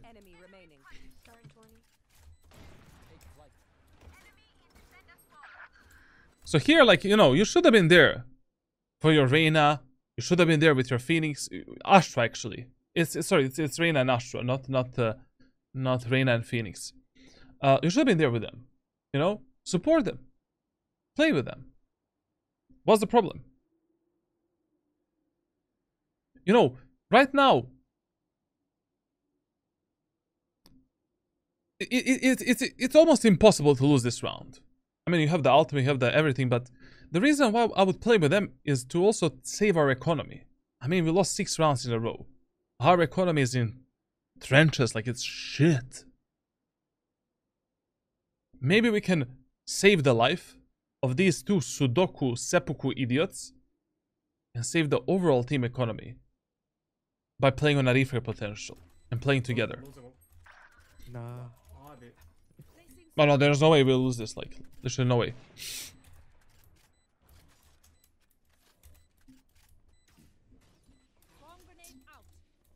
No need to peek, no need to fight, brother. Yeah. Yeah, but then, like, here. You know, instead of taking that fight, you should have just jump spotted a jet. And in this type of scenarios, you know what I do? Yes, I focus on where is the enemy. I focus on that, obviously. But one of my main focuses in a 2 versus 1 scenarios is what type of fight my teammate is gonna take. And when he's gonna take it. Like in this type of scenarios, usually I just prepare myself for my teammate's peak. Like right here. We heard the enemy jet going speedway. I'm gonna jump for this angle. Okay. Jet is indeed in the speedway. I'm just gonna stand here and look towards the speedway. And I'm waiting for my Sova to take a fight. Trust me, like, in this medium elo, from Ascent 1 to Immortal 2, the only thing that your teammates see is the kills and fighting. they don't see any other win conditions, you know, such as delaying the enemy's push, delaying the time, playing smart. Like 80% of Ascendant and low Immortal players are just the players that, you know, have been hard stuck in that elo for such a long period of time. They don't give a shit anymore. They're just bloodlust. They want to take the kills, and they think like Valorant is all about the mechanics, you know. They think they're gonna get Radiant by just, you know, taking 50-50 duels left and right. And most of the times you cannot trust them with closing the rounds and also like if they're gonna refrag you. That's why in this scenario I'll just chill behind the wall, wait for my Sova to peek. My Sova peeks, I peek together with him. Chances that enemy jet kills both of you is like below 20%. There is a chance, but it's very slim. But now, this is gonna be interesting. Pretty sure they only want kills in every elo. I mean, yeah. Like, that's true. I mean, all the way from Iron 1. Like, where you actually play, you know, some level of Valorant, high level, like, basically, the real Valorant begins, like, after, like, 700, 800 rank rating, 600 rank rating. Some level of, you know, better Valorant you can experience after, like, 400 rank rating, and everything below 400 rank rating is just not good. Like, it's really, really bad. Like, you never know with who the fuck you're playing. A lot of people have bought accounts, they're boosted or naturally boosted by Valorant. Like, your focus to grind this game needs to be 300%. Like, this is not League of Legends. Like, in League, you can autopilot a lot, actually. Like, usually when I get Master Tier in... these days, I'm 100% certain I can just autopilot with Evelyn in jungle, listen to the music, and win, like, 60% of my matches up to Master Tier. But if you want to reach, like, let's say, 400, 450 rank rating in Valorant, in Immortal, you need to develop yourself on so many different levels, and every round you need to be at like 300% focus. What are the enemies doing? What are my teammates doing? What should I do? And you need to have a solution for all of that. If you want to spend less time grinding the game. Also, wouldn't this round been much easier if you just followed our Astra and followed our, like, Reyna in the CT? You all in the post plans. I don't give a fuck who you're playing. You always follow your most aggressive teammates that have the highest chance of dying. You don't want to fight the enemies first? You don't need to risk your life too much, but you want to have some chance of refragging them and helping them out. Only if you have some really good post-plan setup. Like in this example, to be honest, with a Killjoy ultimate and Sova ultimate, we could have just played in the B-main and win this round. But, you know, only if you have some other really good win condition, you opt in to play passively.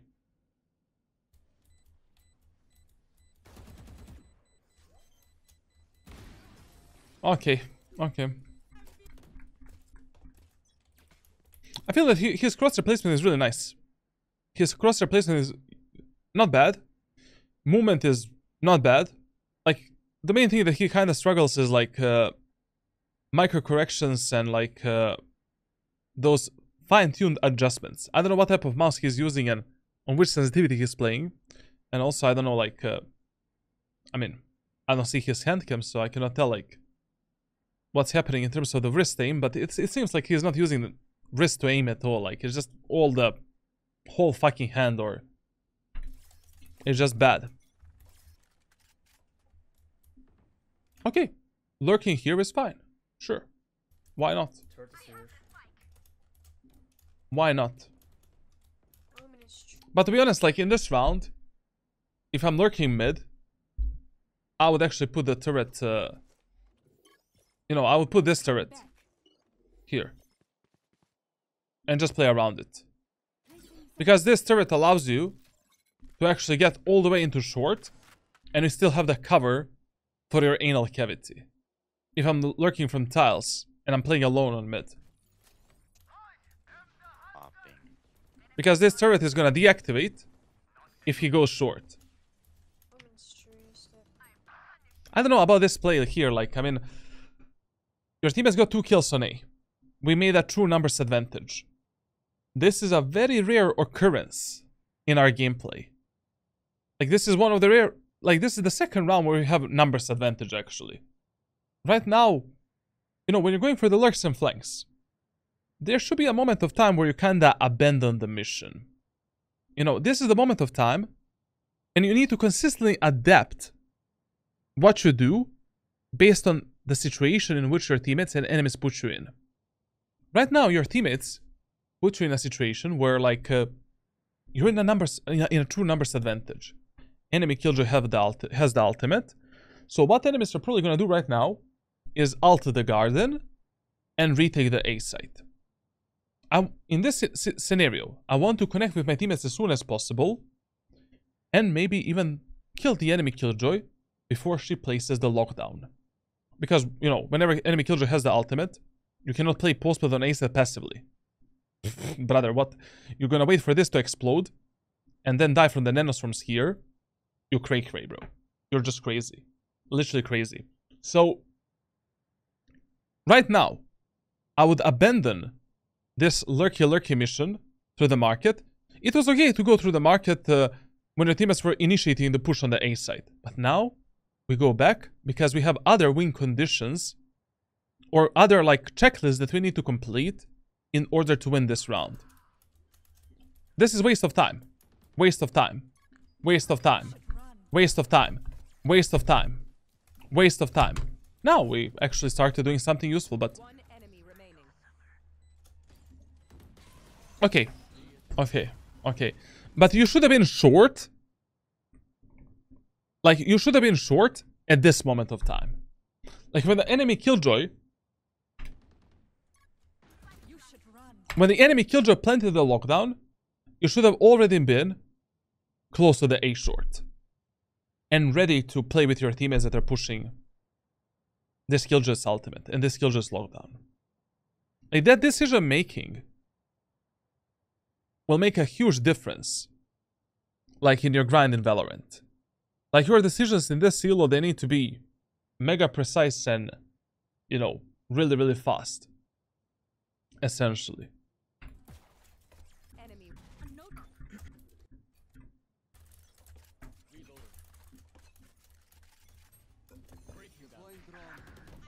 That was so stupid from the enemy, from our arena.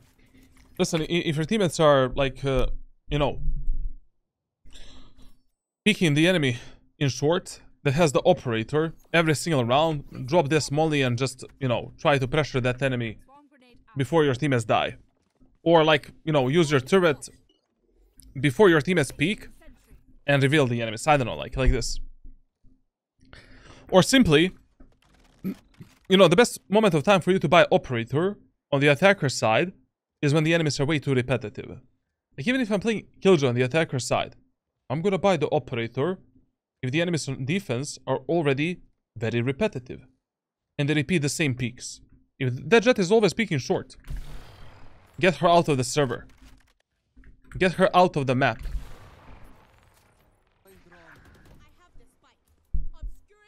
You can put turret on top, no? Yes, you can, but, you know, if your, like, gold teammate is just doing this, you don't have time to, like, put up here the turret. Like, if your teammates are just swinging this like maniacs, you don't need to do this.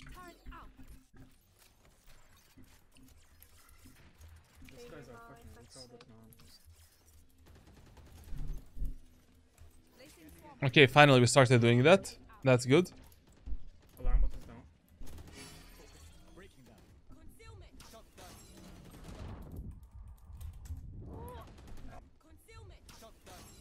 Alarm button's down. Listen. I understand that in this round you're not using the ultimate because enemy Sova has the ultimate. But why are we not using the Nanoswarm, the second Nanoswarm, to deny some space from the enemy team? Like here before pushing out. You know. Alarm button. Like we heard one enemy at the stairs. I will just instantly, you know, do this and then I'm gonna peek out.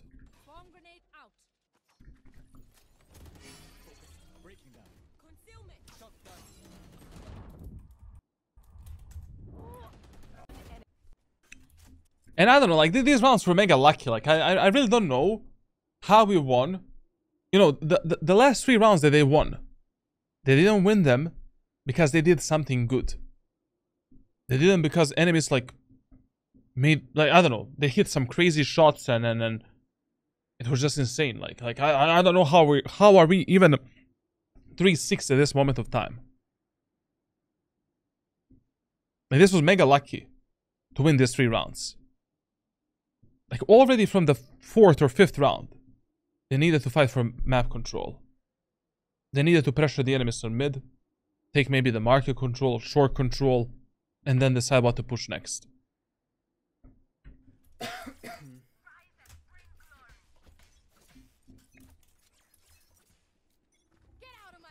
God help us. Okay. Listen, man, like, if all of your teammates are starting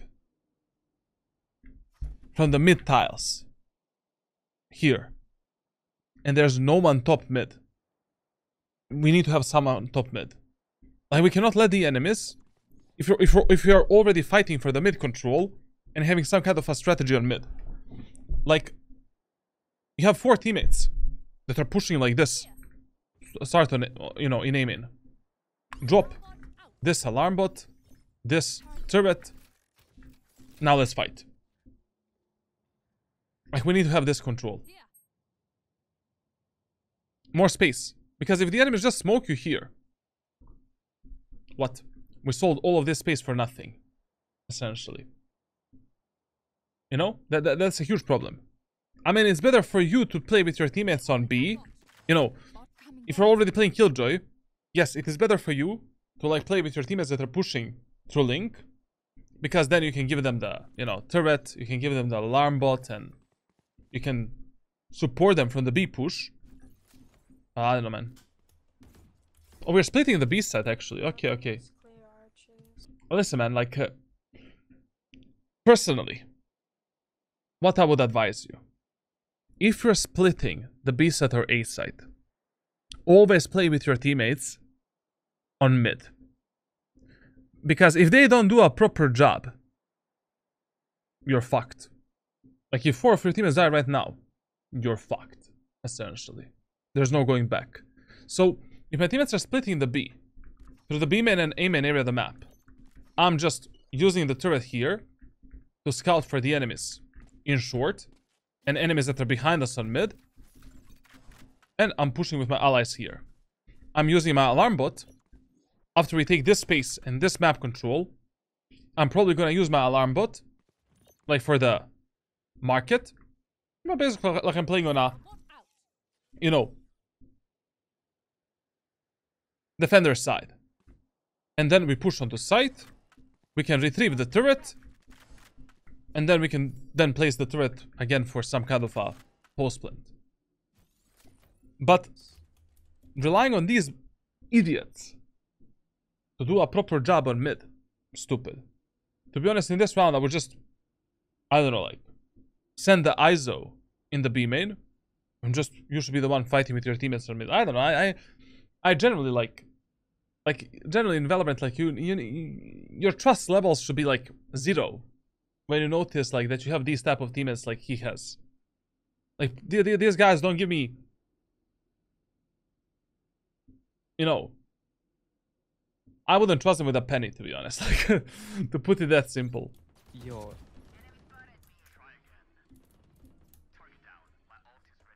Killjoy's here. But I don't know, like, enemies started making so many mistakes. Like, I don't know what our enemies doing at this point. Now here, like, this is a bit of a, you know, game knowledge problem. I mean, just overall map awareness problem. Brother, we killed an enemy that flanked from A to top mid. We killed 2 enemies in market. You know? We know that Killjoy is the B player most of the time. Sova was also most of the times the B player. So essentially,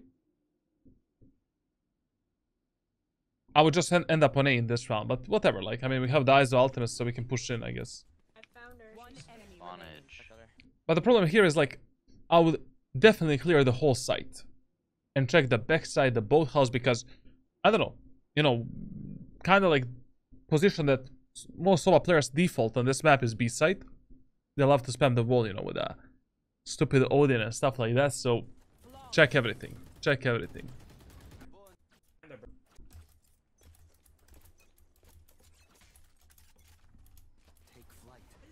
Okay, we can push A, I guess. I don't know, like, you know, even in this round, after using this ult, so listen, this is what they want to do. They want to push the A side with a Killjoy ultimate, but the enemy Sova has the ultimate. In this round, I would actually give my teammates.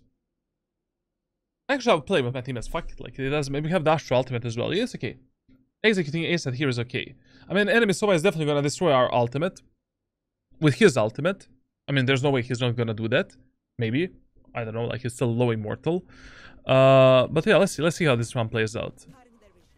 Oh, we're not using the ultimate to push the site. Listen, man.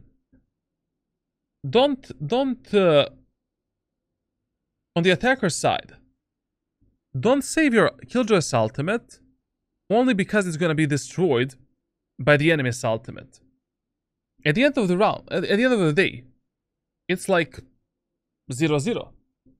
You know, it is because, like, right now, like, you know, as we're pushing to the choke point without our Killjoy's ultimate, Sova might be, you know, fucking us up from A short with the ultimate, killing us soul and stuff like that, or you know, firing his ultimate as we're planting the spike and then taking like 1, 2, 3 kills. Yes, we still have lockdown for the post plant, but once again, like, who tells you you're gonna play a normal post plant?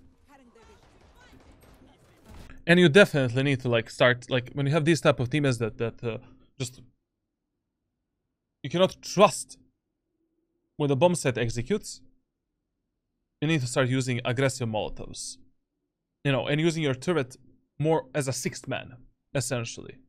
I don't know what is ISO doing, what is Astra doing, like, where the fuck are our team, how is the Reyna so much in front of us, like, but if this is already happening to you, brother, like, you know, I'm using my alarm bot for our anal cavity, you know, here. I'm doing the nanoswarms for the bomb site, and I'm fighting together with my turret and with my teammates. Enemy cannot peek me from there, from the backside. We just need to clear the tower. We're fighting together with the turret. We can move in, take the generator control, and that's it.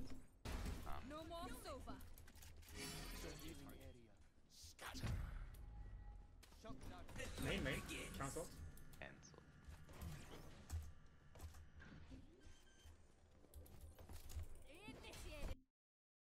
This ultimate doesn't make any sense, man. Okay, first of all, when you were entering the site here, it was okay. The only difference here is that I would have definitely, before closing the switch here, so before closing this switch, if there is a Astra wall here, or some kind of a smoke, and you still have alarm bot with yourself, I would use alarm bot instead of the smoke, so that enemies don't surprise me with some stupid peek, and then close the switch and then get the fuck out. Now, this ultimate that you did here, like, it's way too early. Like, we just planted the spike. You know, like, It's like, what is this? What is this lockdown? We didn't even plan the spike. Yeah, I mean, like, you're gonna delay the enemy's push for like 13 seconds. But this lockdown you wanna use like when the enemies initiate their retake to pressure them, to make them lose the time. Or as a last resort. At the end of the day, we can just win this round by fighting together. We have alarm bot, 2 nanoswarms. We can, you know, play with our most aggressive teammates on the actual bomb site.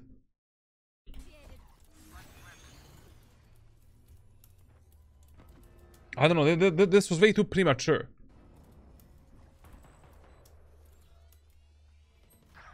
You know, what now? Great. We delayed the enemy's push for like 12 seconds. We didn't take any space with this lockdown because our teammates were playing passively. What now? I mean, now we need to pick the same fucking fights that we would have picked anyways. Just a waste of lockdown.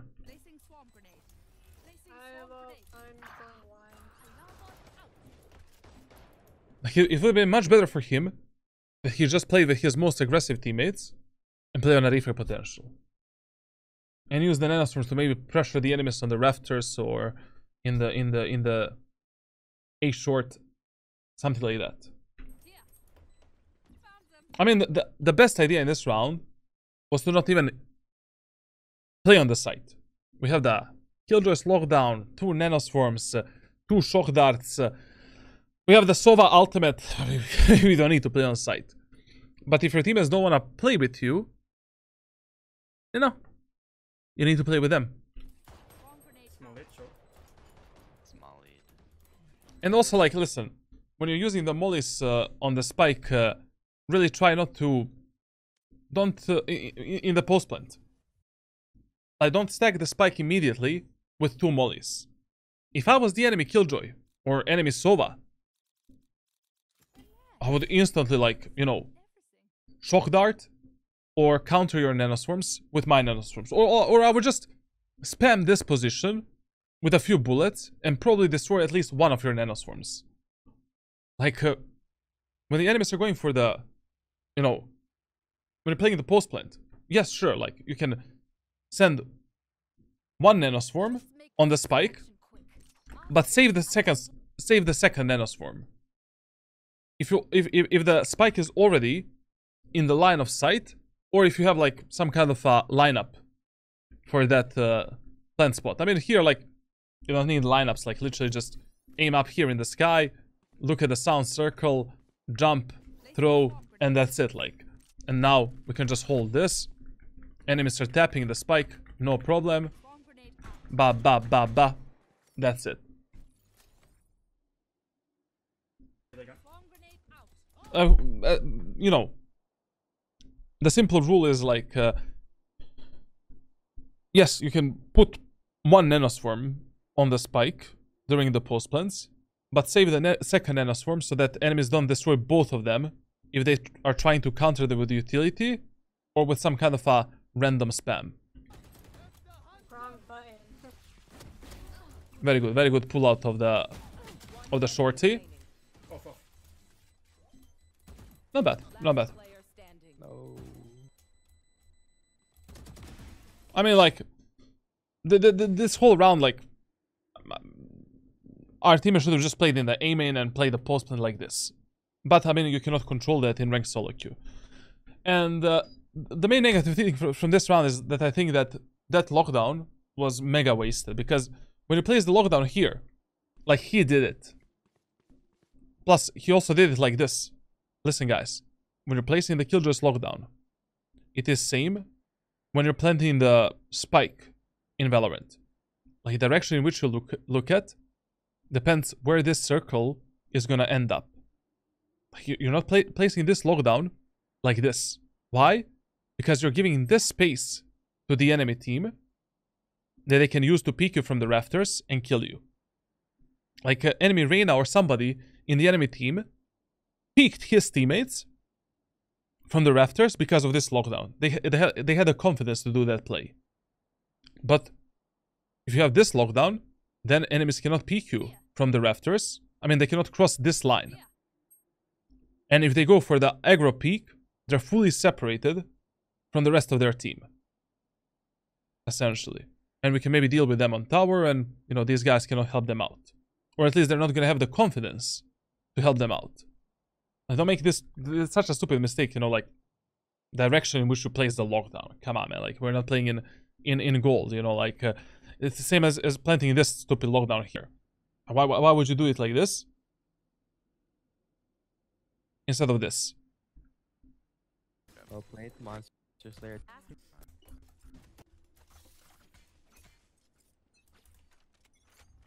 I like this play a lot.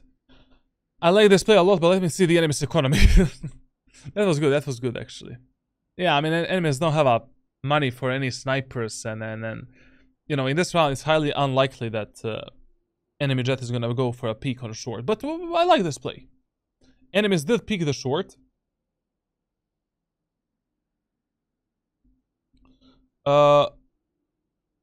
It's extremely rare, but you can spam lockdown if it's facing the corner through the switch with high pen. It's a bug. He probably learned it from a Killjoy guy, my brother, that doesn't like that type of that spam. Like enemies are gonna use in 0.1% of the games that you play. 0.01% of the games. Like, people don't watch these type of guys, you know, like, just place it in the corner there. It's fine. Now, listen. When it comes to this round, forcing the op, I mean, he's playing op with a Vandal because he has money. And peeking A short, great idea. Enemies were really aggro in short. They were peeking in a lot of the rounds, but, you know, just, they don't have money to buy some good weapon to contest you in here. But this is good, this is good. Not bad. Really, really good idea.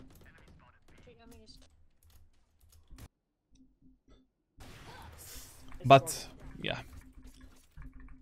Overall, like, when it comes to the mechanical problems, everything that you said in the Discord thread, in the Discord post, you know, I see now why you struggle mechanically. Like, especially with the operator, you know, like, micro corrections are mega important, static aim is very important, like, your wrist aim is mega important. Like, I feel mechanically like you're just lacking a bit better, like, wrist mouse control. You know, those fine, like, fine type of movements, essentially. Like you're either over flicking, under flicking, like, it's all over the place. Your crosshair placement is great. Your reaction time is okay, you know, for a low Immortal player as well. Like, I don't think that's stopping you from reaching higher lobbies, but man, like, I firmly believe that in this match, if you play the Jet, you would actually win this game. Enemies were not that good. They were only winning because of we don't have a dive duelist. You're playing a fucking Killjoy and you're top fragging and still performing better than your ISO, Reyna, and anyone else. Like, I just don't know why the fuck are you maining Killjoy and Viper? Like, if I was you, brother, like, I'm stuck in the same elo for 1.5 years. For over 2,000 hours. Maybe it's time to, you know, to get out of our comfort zone and to diversify ourselves as a player and to try something new. You know, some new playstyles, some new agents that are actually more versatile. Especially in this elo, like, on Ascent on the attacker side, with a Killjoy, you really need to make much better game decisions than what you did. You need to support your teammates better with your utility. And also, like, as soon as you notice that the 5-man pushes are not working in the first 4 to 5 rounds, we needed to start lurking a bit more, flanking a bit more, splitting the map a bit more. I really don't know, like, how we even got 5 rounds at the end. Mostly on the enemy's mistakes, if nothing else. But now, the fun time begins. defender side of Ascent with Killjoy. This is where we lock it down. I mean, to be honest, on Ascent, like, if you win, like, 4 rounds on the attacker side, you should be more than happy. Like, that match should be won on defense. So let's see the defender side. Okay, now let's move on to defender side of Ascent, baby. So, on Ascent on defense, story is very simple. Your number 1 bomb site, default priority, A site. Number 2 priority, B site. You don't give a crap about defending A site and B site. You should never die trying to defend the bomb sites while you're playing the first round or you're playing a full buy rounds. Essentially on this map, like, your whole job is to potentially get the pick, delay the enemy's push a bit, and play the retakes together with your allies on the bomb sites. Now, your highest priority is defending market and A short area of the map. Like, essentially in market and A short, we should always have the information whether or not enemies can be there, and when enemies are splitting the A site or B site, we want to prioritize fighting the enemies in the market and garden. Basically, if the enemies take the market or the garden control on the attacker side, they open multiple different opportunities to F you up, and they apply an enormous amount of pressure onto you in that specific round. Now, like, and of course, like, in almost every single full buy round, you know, we should be applying the pressure onto the enemies in the main areas of the maps. And you should never sell the A main, B main, and mid control for nothing. Like, you want to at least reveal the enemies, jump spot them, hold some kind of an off angle, tight pixel angle. Tell your smoker, oh man brother, can you do a one-way smoke here? Can you do a one-way smoke here? Do something. Like, the worst thing you can do on Ascent is playing fully passive, giving all of this main control to the enemies for free without wasting a single ability from them. That might be good. That might be good, you know, like, the worst thing that happened, like, enemies, you know, reach the choke points here, here, here, here, and they didn't use, like, you know, one recon dart, one drone. They did nothing. They just walked to the choke point, and then they execute a bomb set and surprise you. And your teammates are not ready to rotate as well. Now, in the first round with Killjoy, I would always play on the A side. Period. Always.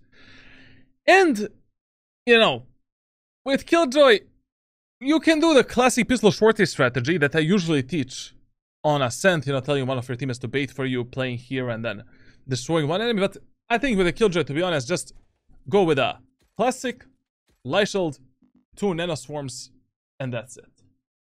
Period. Like, in the first round, I would actually place my turret right here. The turret that is essentially scouting the enemies on both A main and A short area of the map. Then, when it comes to the nanoswarms, I would primarily try to stack the switch area of the map here, so that when the enemies are going for the switch, they're fully stuck in that corner, which might allow me to peek them and take an easy kill through the smoke. Essentially, when you're placing these nanoswarms, like, you place one here, you place one here, and then enemies are completely cooked, essentially. Now, I mean, there's so many different ways how you can defend A site in the first round. With Killjoy, we don't have any cheesy strategy that we can abuse to defend A site.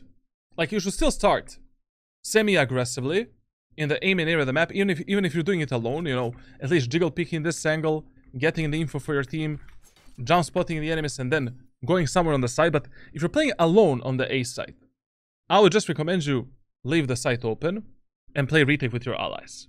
It's just better. At the end of the day, maybe don't even use any nanoswarms. Like, if your teammates don't want to fight aggressively for the site control, like, it's really fucked up. Like, I mean, for Killjoy, like, you really don't have any cheesy strategy that you can abuse to get some free kills in the first round. Like, there's nothing. Like, every setup is like whatever, you know. There's a huge chance it's not gonna get you a kill. Dealing the enemy's push with the nanoswarms and maybe, you know, like, splitting them apart, okay. You know, maybe you can play somewhere on the site, wait for the enemy jet to dash in, try to isolate the jet, use the nanoswarm, kill the jet, and then deal with the rest of the enemy team. But it's really, there's really nothing you can do, essentially. The only thing that is very consistent for me is that in the first round I will always use this turret. I don't want to risk any enemies lurking through the A short and fucking us up from the A short. And if enemies are going short, I will just close the doors and fight for the short with my allies and then play the retake on the A side. Now, I don't know, like any setup might not and might work in the first round. Like, it's really hard to tell, like, you know, because you don't know what enemies are gonna do. You don't know where they're gonna go. Even saving the nanoswarms and just playing retake with your teammates is okay as well. Like, it really doesn't matter as long as we're alive, and that's it. So maybe that is what you can do in the first round. Like, simply not using any nanoswarms, just using turret for information. You know, jiggle peeking enemies in A main, and then like locking down the A short area of the map, playing the retake with your allies with the nanoswarms and denying their space later. Like, you know, this is not Cypher, you know, like with Cypher we have some great setups in the first round, but for Killjoy, like, there are two consistent things for me. I'll have the turret here, and the second consistent thing is I'm playing A side no matter what. I'm not risking my teammates dying here. Like, playing the retake of A, and generally, like, when you're in the numbers disadvantage on A side, it is 10 times harder than playing the retake of B. Now, I don't know.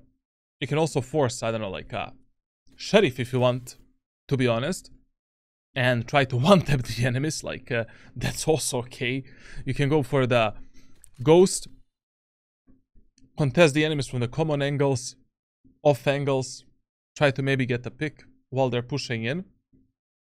But alone, there's not much that you can do, essentially, in the first round. Let's see what he is gonna do, and what enemies are gonna do in this first round on defense.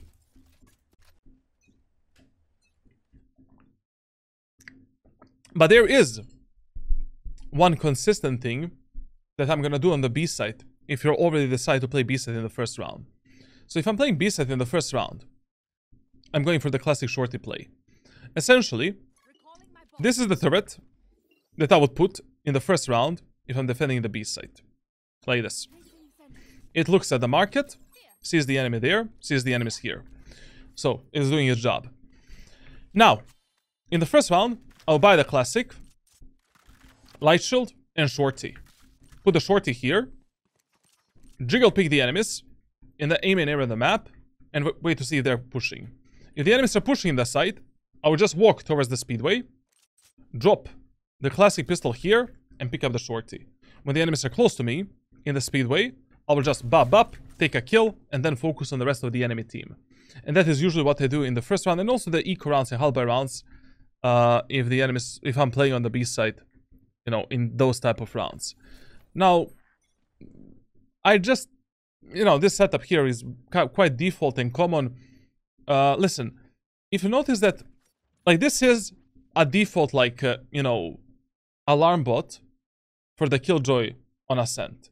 But if you notice that enemy Sova is destroying your alarm bot with the shock darts, I highly advise you to put this alarm bot here. Like, yes, you are giving enemies more space to walk up into this wall and to look into CT, but, you know, it's better to do that than not having any information about the enemies that are going, you know, then instantly losing this information at the start of the round and start of the match. Like, why would you do that? Like, you know, if the Sova is already using shock darts here to destroy alarm bot, put it a bit more back and keep it a secret, essentially. Well, I don't know, you know, holding this angle statically, maybe with an outlaw and operator, you know, but holding this angle like this with a ghost, not good. This is way too much of a common angle, like, plus the enemy Sova is probably gonna drone. We need to dodge the drone and then try to peek the enemies based on timing. Like, this is pure, like, suicide, to be honest. What's your opinion on the turret on B switch? Well, that's also okay. That's also fine. I mean, here, the only problem was, like, this angle, you cannot hold statically. With the pistols, with the automatic weapons, like I don't know, in which world you can hold this angle, you know, like that. Here, like, we pull ourselves away from the angle, and this is the only you can do. Only thing that you can do. You know, destroy the Sova drone, Sova dart, and maybe try to peek the enemies based on timing, and then slowly move into the site together with your teammate. This turret on the switch is okay also, like, you know, when you want the turret to hold, like, both like, you know, B main and market. Especially if you're playing more towards the B site. You know, if you want to play deeper. But both of them do the job that they are paid for, essentially.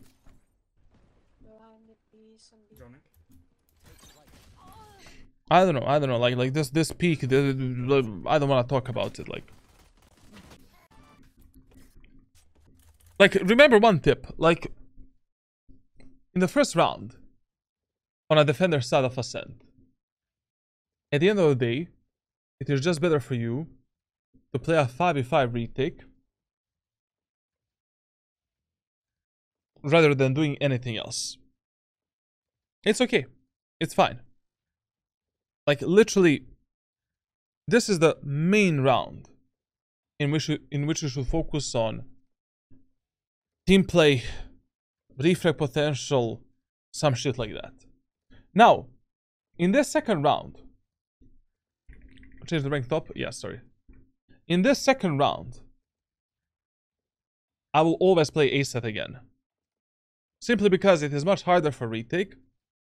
It makes more sense for the enemies to push it. Especially if they're playing some kind of an anti-eco round. And in this round here, like, I would just abuse, like, my classic Sudoku, classic shorty setup. Basically, I would just play classic shorty here. Use the turret for A short and A main here, but make sure that the turret actually sees the switch and the push through A main. Like, drop it somewhere around here. And I would just wait for, you know, wait in short. Jiggle pick the enemies here, or jiggle pick the enemies in A main. If the enemies are pushing A side, pick the shorty, trade yourself for this kill. You know, when the enemies are closing the doors, peek out, that's it. In eco and hellby rounds, I mean, especially eco rounds, your main job is to trade yourself for as many kills as possible. The first opportunity you have, you should take that opportunity.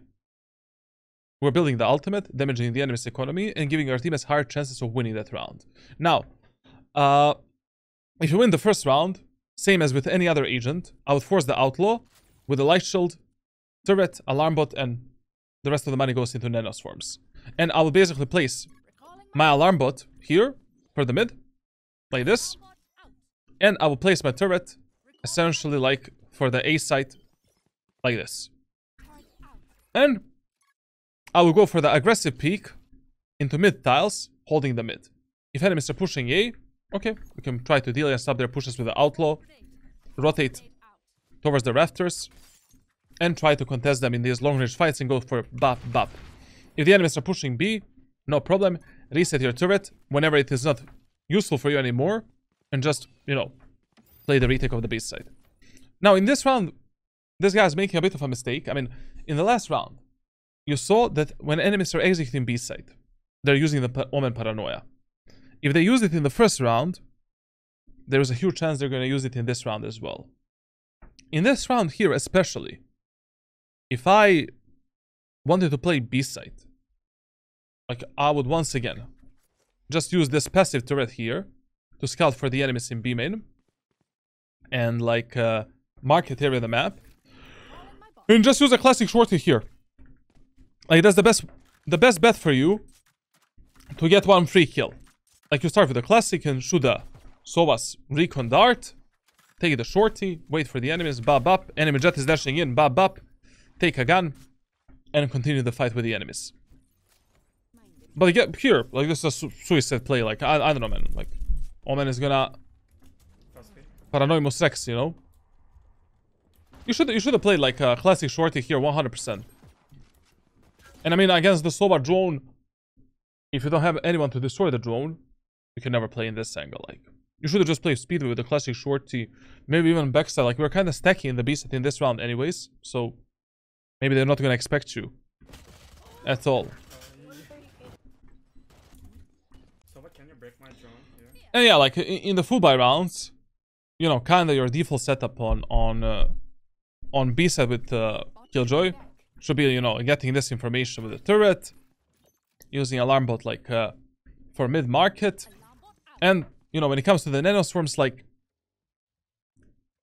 depends how certain you are that enemies are gonna push B side, like if you want to use them, because sometimes, like, you know, I don't actually use any of the nanoswarms at the start of the match, at the start of the round. If I don't have a good idea how to counter the enemies with the nanoswarms, I'll just save them, you know, for the retake or for some kind of an improvisation as the enemies are pushing the site. Because good enemies should destroy them 24/7. And in this third round, this anti-bonus round, our first full buy round, personally, I don't think I would use any nanoswarms. I think it's just a waste, to be honest, like, because we don't know if they're gonna push B or not.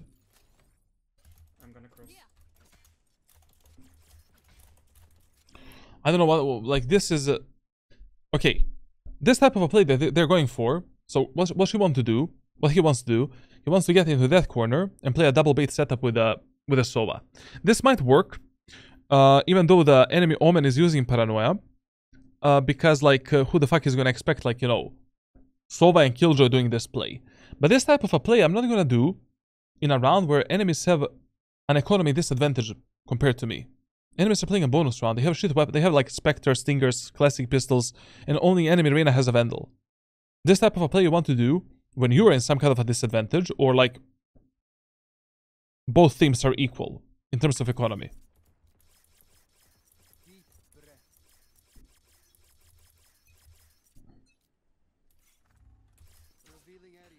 I love tiles.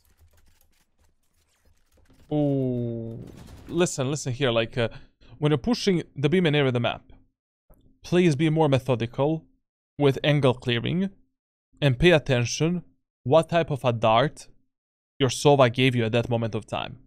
Basically, you know, pushing beam in aggressively is not a bad play. It's actually a good play, because if you destroy the enemy's Killjoy turret, you deny enormous amount of information from the enemies. Like, for example, what is a really good thing to have on this map is a lineup for this turret on the attacker side.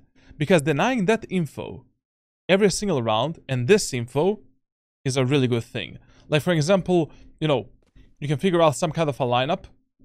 I mean, you don't even need a lineup, to be honest, like, for the alarm bot here. Like, if you just bounce this, you're gonna destroy that alarm bot.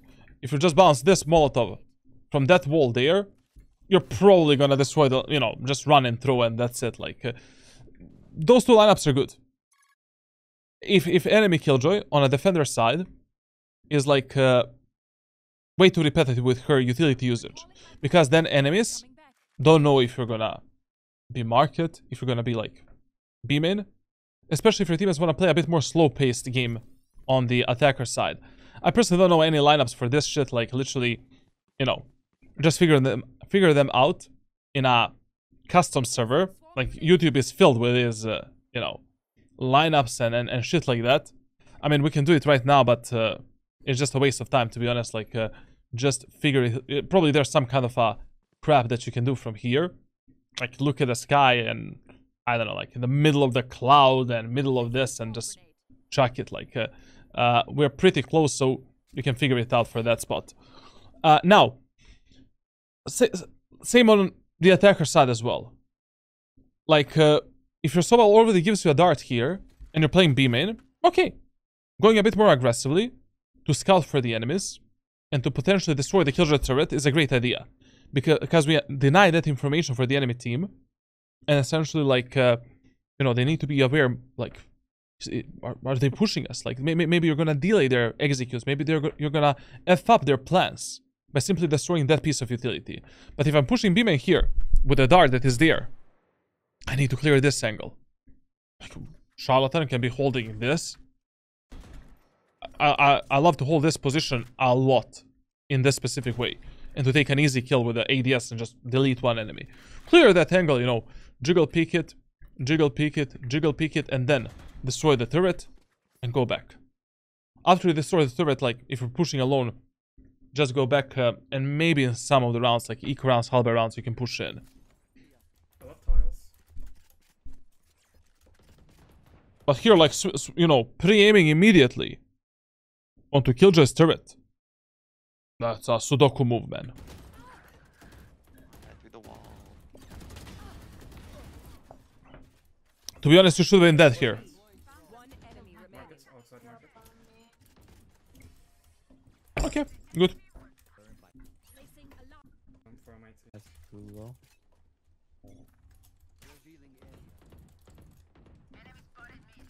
Well, once again, like, don't pre-aim for the turret. You know? Like, clear the angles first and then kill the turret. Amen. Always, but always clear this stupid position. Like, don't get surprised from this stupid spot. Like, if I'm holding this angle, like this, with a pistol, shorty, or some kind of a weapon, I mean, with any weapon, you don't actually see my body and see me at all. If you're pushing just, you know, if you just do this, and then you do this. I clear this stupid angle, then move in, clear everything else. And also you need to clear behind this, you know, little shop there, like.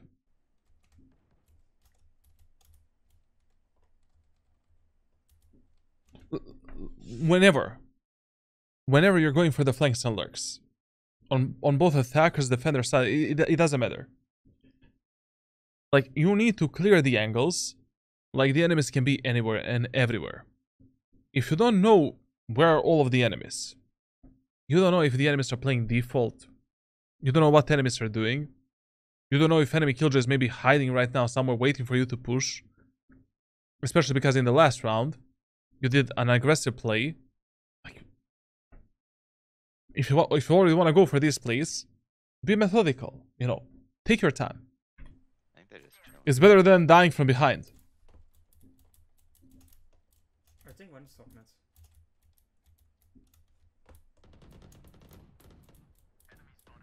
Is that look good on this map? That look is not good on any map in solo queue. I love top net. Only if you are a Radiant player. He's run down cat. Reyna and Omen. Here, like, you know, maybe you could have played, you know, a bit on a trigger discipline, to be honest. I mean, like, Sova was running short. You don't know if enemies are... In short, you have like 3 teammates. We have Reyna, Iso, and Sova. I don't know why would you kill that enemy Sova immediately. Like, you heard that in this mid area of the map there's like 2 or 3 enemies. We heard the enemies rotate towards mid. Wait a bit. Whenever you have this type of a timing, you already took so much space. Chill a bit. Like, you know, unless this is some kind of an eco round, like you have only a classic pistol or sheriff or something like that. Okay, enemies didn't scout me. Let's see if I can maybe, you know, kill 2 enemies before this round goes to shit. Run down cat. Reyna and Omen. All 3. I dismissed.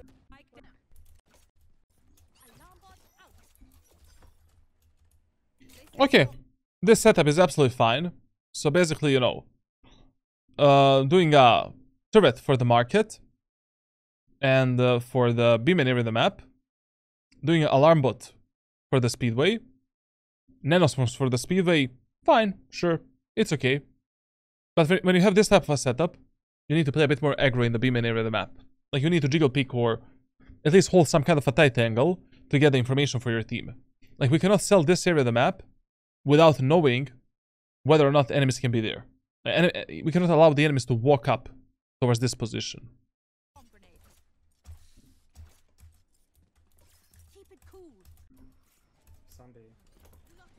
fast. I'm Drawing. sucking KJ when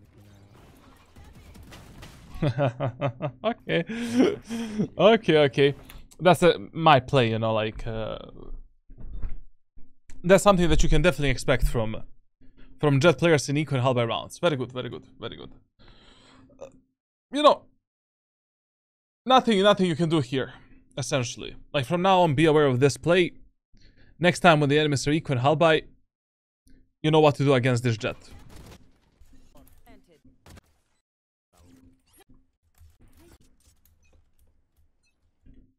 Okay, listen. On Ascent, whenever you notice that enemy Killjoy has the ultimate, like, you need to fight aggressively for the beam and control. Like, 80% of times, this ultimate tells you, like, enemies are 1 point away from the Killjoy ultimate, or they have the ultimate. Fight aggressively for the beam in. Like, tell your Omen, give me a one-way here. If you don't have Omen in your team, figure out some kind of an other way how we can lock down the beam area of the map and potentially fuck up the enemies that are going for that play. We have Astra in the team. Tell your Astra brother, like, give us a smoke here, give us a pull here. We're playing an eco halberd round. Let's try to pull, smoke, nano swarm, and maybe push out with a shorty or something like that. Like, just playing passively on the B side is not gonna do it. At the end of the day, like, just sell the map control, sell the site, and do, you know, don't even play on site. Fast B. Can you smoke? You should run. I mean, here, like, he is playing some kind of an eco round. So in this round, going for this Sudoku play is actually a good idea. Why not? And another, like, thing, like, you know, buy the Odin, spam the wall. I still see a lot of the Killjoy players, like, they plan this lockdown here on the attacker side. You don't want to do that. I mean, like, if you plant it there, I can just spam it, destroy it.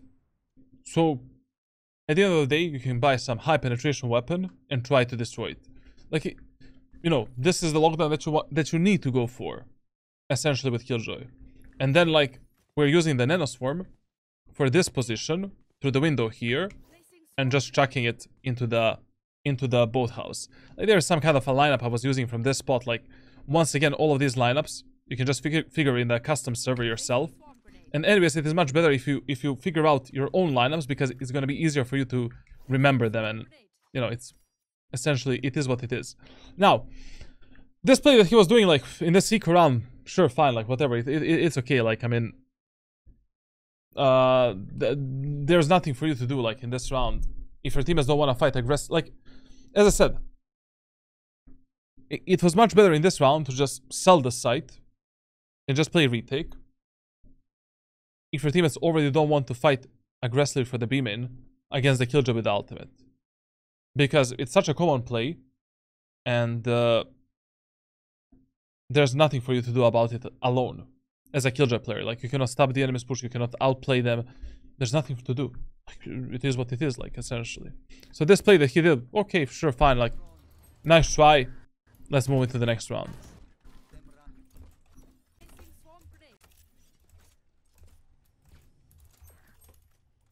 Okay.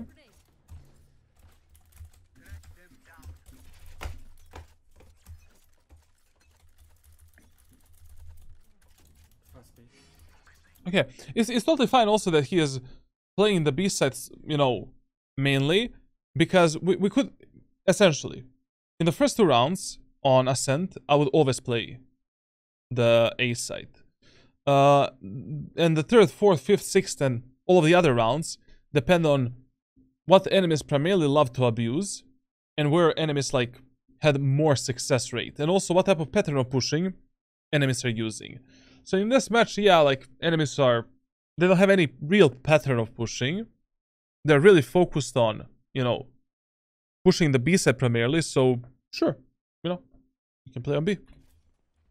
Smoke. I don't know why you're, like, why you're playing the stairs in this way. Hide yourself, wait for the enemies to, like, if you already want to play stairs, you need to play in the middle of the stairs, and then try to pick some good moment of time to jiggle pick the enemies and fight them. Especially if you already have the information about the enemy's push based on your turret, based on your teammates, or based on the alarm bot. We hide here. Aha, enemies are dashing in. Let's try to check, you know, to maybe catch this guy off guard. Or, you know, enemy jet is dashing in again. Kill the jet.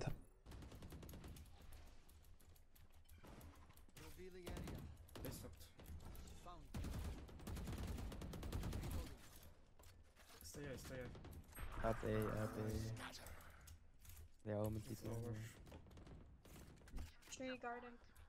We need to be mega careful here because some of the enemies can still be beam in. And we need to clear these angles. We need to check the angle behind us. Like, who tells you that one enemy is still not in the beam area of the map? Styles. No one can guarantee you that.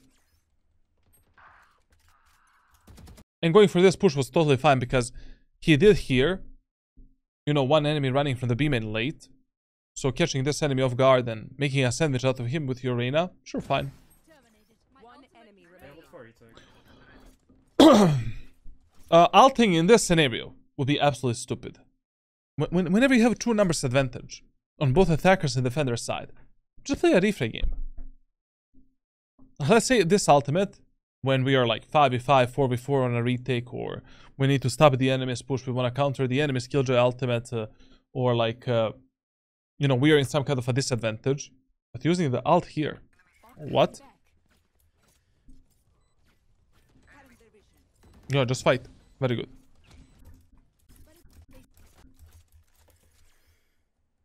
Now, in this round, I will change my setup and I will go onto the A side. Like, we completely effed up the enemy's push onto B in this specific round. Like, and I would apply the rule of fear in this round, and I would pre-assume that enemies are either going to fight for mid control or they're going to fight like for A side, essentially. And that is the first thing we can do. Just do some kind of a setup on A. Maybe a default setup for the switch. A short. And that's it. But the second thing is also like, whenever you have the Killjoy ultimate, retaking the A side should be easy peasy. Just tell your teammates to fight for A short and the garden control. Tell them to not fight too aggressively for the A side control. And the retakes with Killjoy ultimate should be like piece of cake on A side. As long as we have like, you know, A short control and our teammates are not dead. Get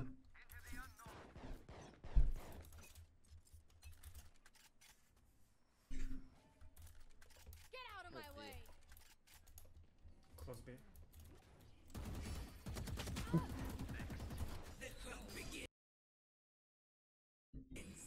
Okay.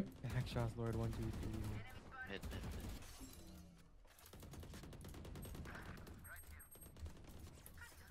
A. Wanna go push this guy?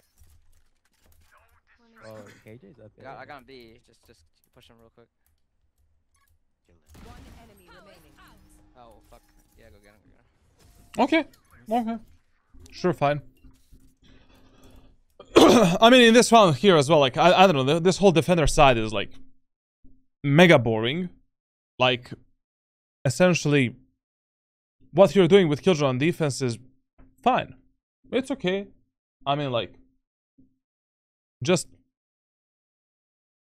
there's nothing for you. There's nothing better you can do. Essentially, the setups are fine.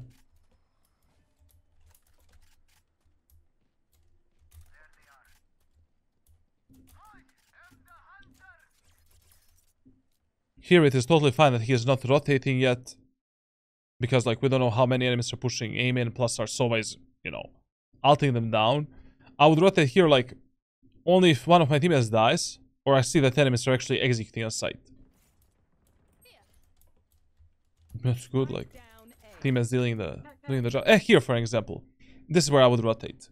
I'll basically, we can still keep our turret and alarm bot active, because we have this part of the circle where we can play around it. And after that kill in garden, that's it. Like, like, leave the B set, sell the map control, and play with your teammates. There's Reyna too. Oh, well, I mean, like, here. Jet is there too. Two of our teammates died. Recalling my bomb. Very good recall utility. Resetting for the retake. Go flank main. Yeah, feeling safe. Just Spike kill planted. Soba. Last player standing. Go flank main. Yeah, feeling safe. I mean, Kill Soba. Last player standing. there's nothing you can do about that as well. Like, I mean, your teammate decided to go for a full monkey play. Grenade. Placing swarm grenade.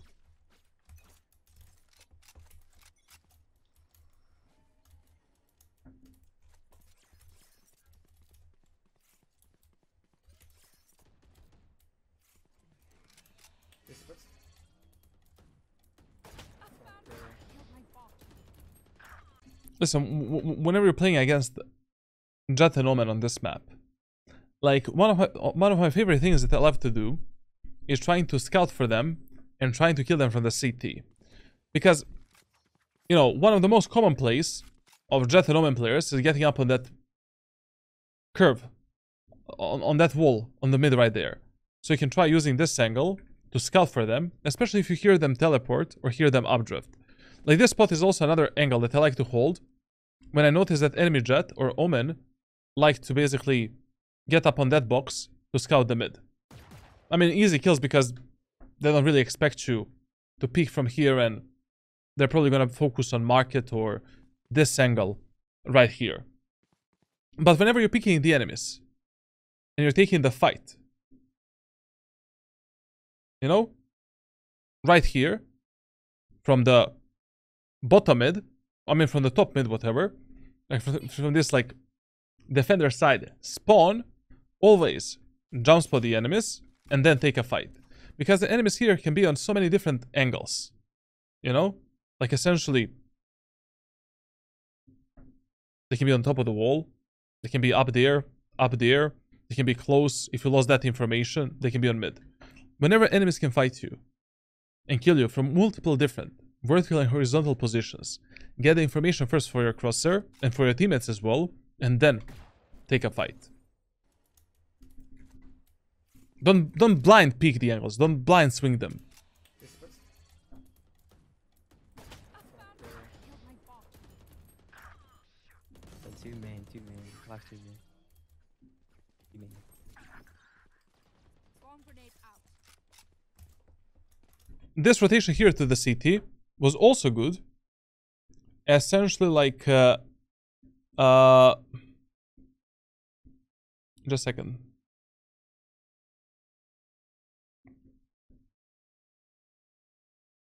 Oh, some people are crazy, bro, like literally.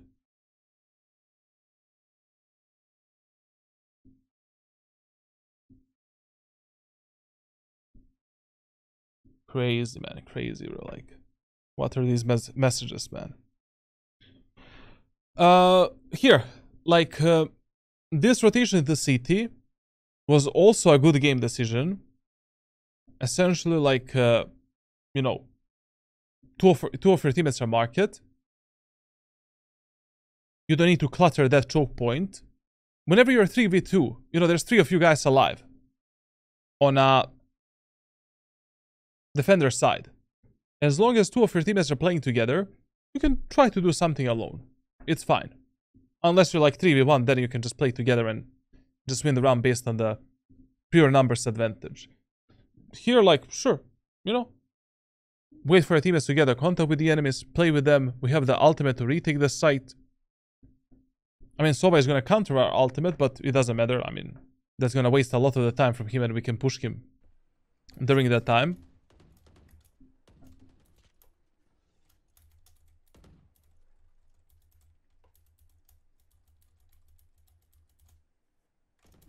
One enemy remaining. Spike down mid. And in this type of a... First of all here, like, once again, I don't know if I will hold this position statically as well. Basically, it's another angle that should be cleared with a absolutely perfect crosshair placement. Like, you know, this angle here, we can hold statically. Why? Because it is a narrow angle we narrow down the angle as much as our reaction time allows us, and we don't need to commit to the fight there. You know, we can just do this, and we get out. But on this position, I mean, I don't know, man, like, if the enemy swing wider, you might not get enough time to actually get out of that fight. If you get stuck here with a Killjoy against the enemy Killjoy and enemy Sova, you might get Molotoved and shock darted for days. There's so many bad things that can happen. Like, if I'm already holding the beam area of the map in a numbers advantage, isn't it better to hold it from some angle where I can escape if things go bad?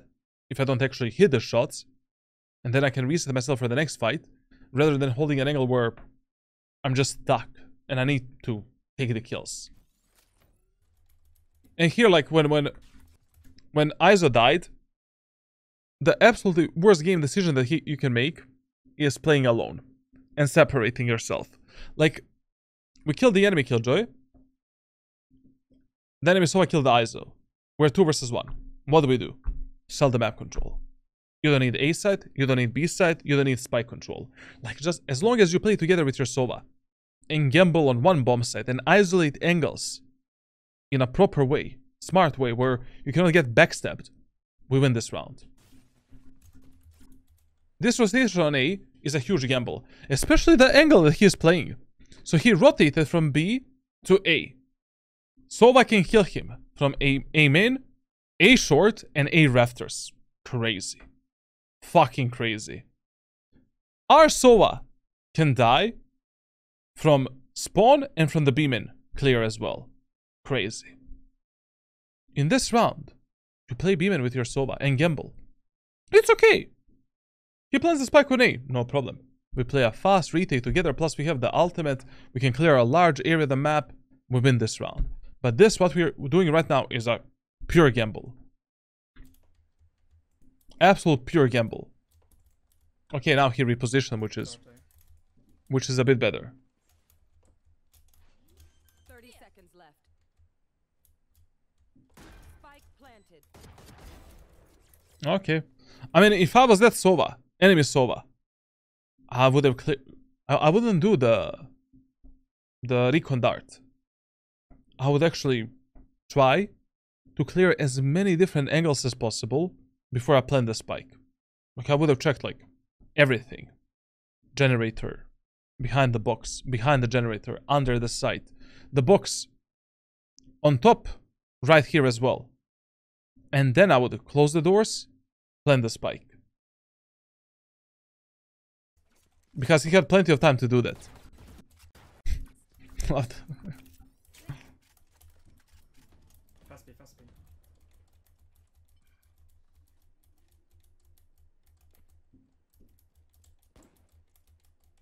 I don't. What do you They think stopped. else, man? Stay.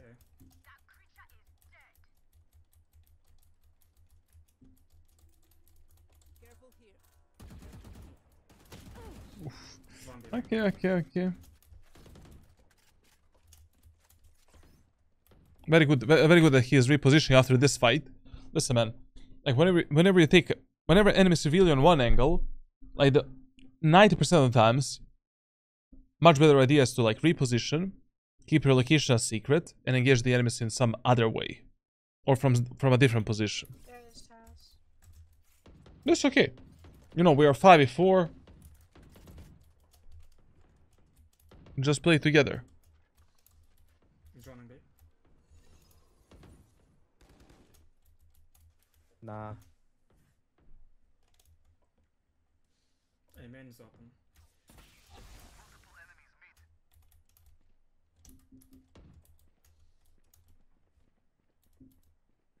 Found them. Alarm bot down. Middle. The problem, like, with the Killjoy setups is that I mean, like, there's so many of them to cover, but I will cover every Killjoy setup in my ranked playbook on my Discord server when I do, like, unranked raiding with Killjoy. But, you know, after the 3rd or 4th round, you're just doing your setups based on what you saw from the enemies, and you're trying to counter the enemies. Like, that's why I'm not showcasing here any setups, because this setup that he's doing is quite default, whatever. you know, like, yeah, sure, like, you know, you can do a nano here, nano there, fine. Like, when you're playing against the Jet, you can also do a nano here, deny all of this space for the enemy Jet. So she needs to move into this corner, and then we can maybe spam her, kill her, like, or your teammates can capitalize on that shit, like, in one way or another. Turret, like, usually goes, like, you know, either here for the market and site. You can put it here as well. You can put it here when you're playing site. You can put the turret here. You can put the turret for the market and for the beam and area of the map. Aggressive turret to get the information in the beam, which usually I don't use that much, because I would much rather just, you know, if I'm already playing on B side passively, I would much rather just get this information. Like, I actually don't understand this turret. Like, if I'm already playing passively on the B side, why the fuck would I waste my turret here? I don't know what's the point of that, to be honest. It's much better to distract the enemies with a turret when they're pushing the site and to fuck them up on the turret contact. Because they can just easily destroy it if no one is actually playing on that turret's contact. Like, I would use this turret to maybe, like, peek the enemies, you know. Try to surprise them with a jiggle peek. Especially if you already use that turret, like, I don't know, every fucking round, and no one is peeking on the contact of that turret. It's just too many. 30 seconds left.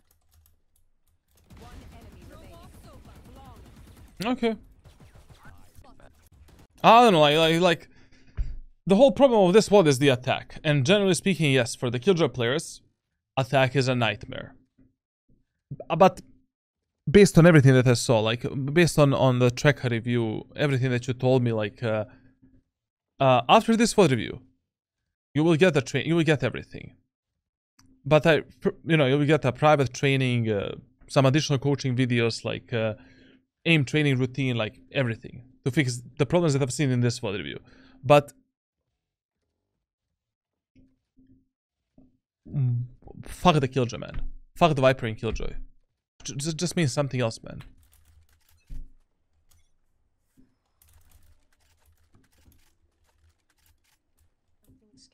Like, it looks like you're just gambling what type of teammates you're gonna get.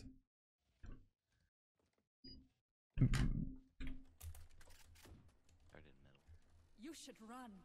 Smoke. Okay. One person stay A. One person stay A. Up. Oh, this is a fake. This is a fake, brother.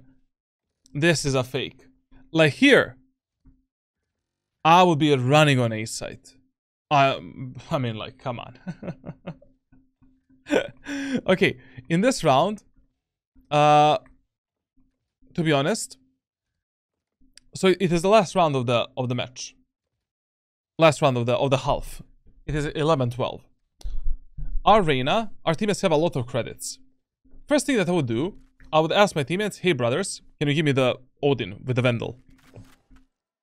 So I would play Vandal with Odin. Why? Because, why not? I can try to maybe catch the enemies, you know, through the wall and get some easy kills.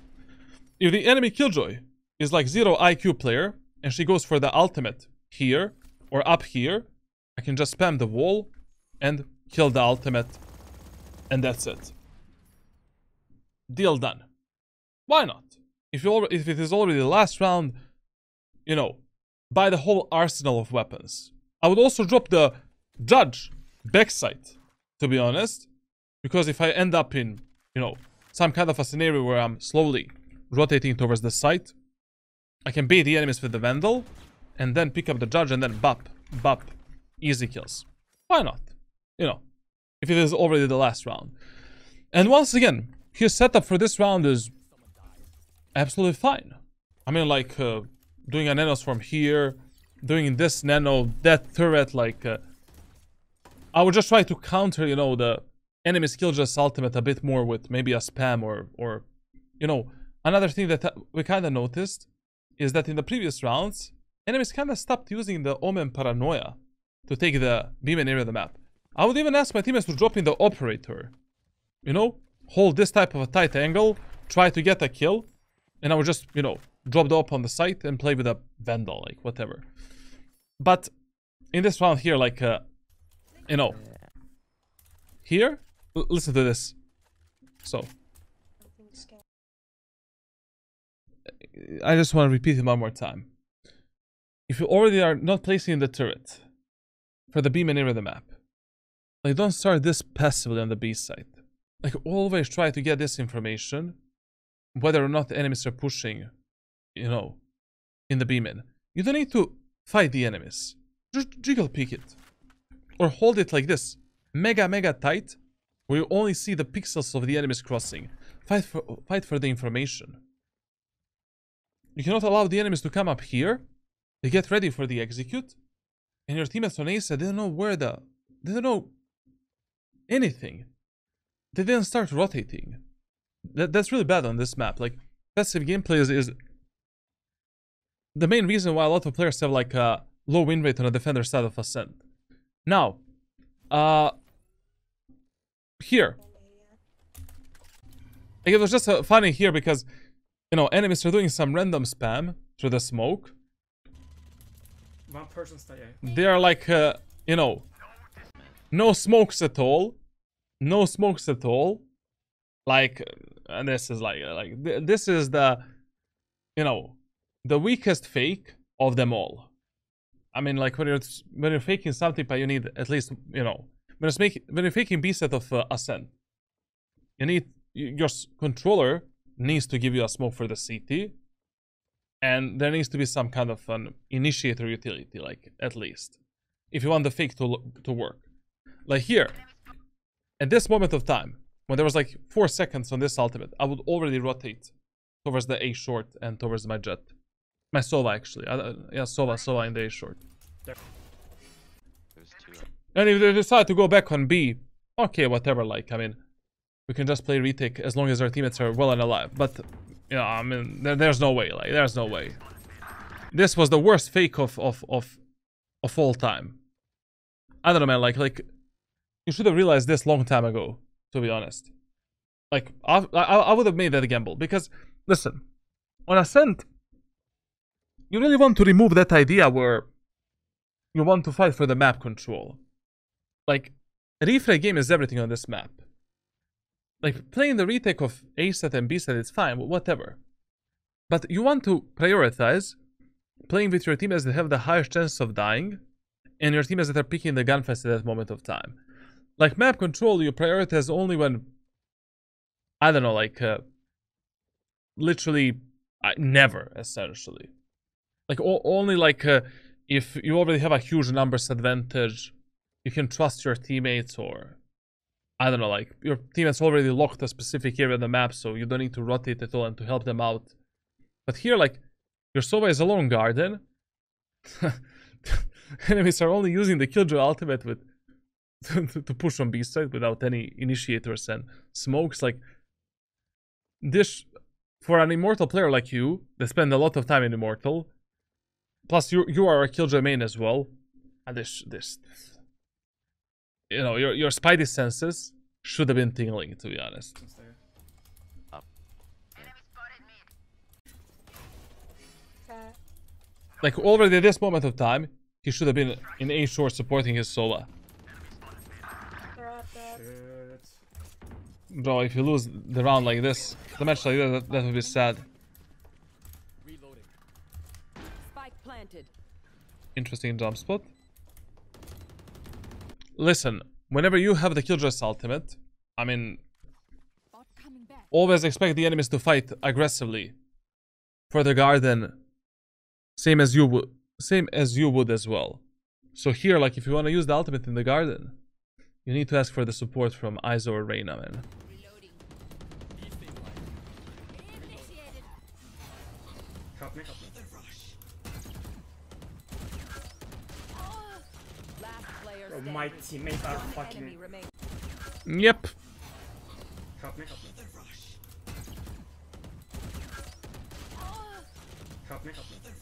To be honest, like, I don't know if I would, you know, if you already got revealed by the Sova drone, I would just sell this ultimate, to be honest. Like, I mean, your Reyna already got a kill.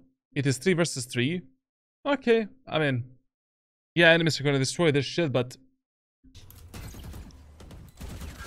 I don't know, if my teammates don't want to help me to defend this ultimate, I'm just gonna use it as a distraction and pray to God that my teammates are gonna capitalize on that distraction to get some kills. I don't know. Generally speaking, like, I feel that if this is how your matches are going usually, in this elo, this looks like a pure gamble. It looks like a roulette. If you main Killjoy.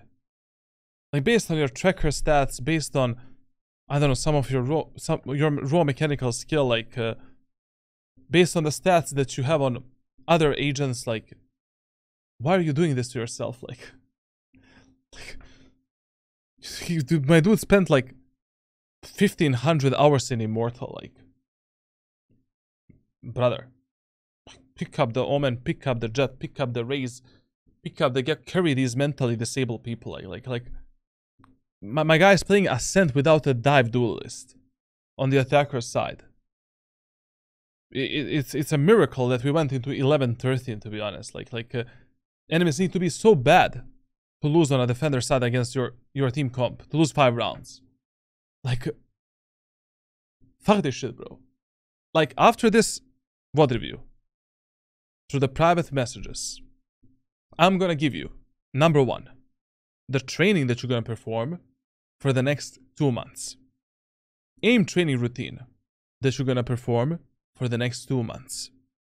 Number 3, listen to the advices that I gave you during the tracker review and during the review of your Discord post. You know, the questions that we answered. And I'll answer on any additional question that you have, like, regarding anything. If I was you, I wouldn't torture myself anymore with these characters. You're definitely missing, like, you know, a bit of the gaps, like, in your map awareness, game awareness, and overall playstyle that were created only because you know, you mained, like, Killjoy and Viper for such a long period of time. You need to diversify yourself as a player a bit more and finally start carrying these games. Like, carrying games in medium elo with Killjoy is just really hard, man. Like, you need to be an exceptional player to do that. And yes, Killjoy is great on Ascent, but if I was you, I would just fuck this shit, man. Fuck this shit, to be honest.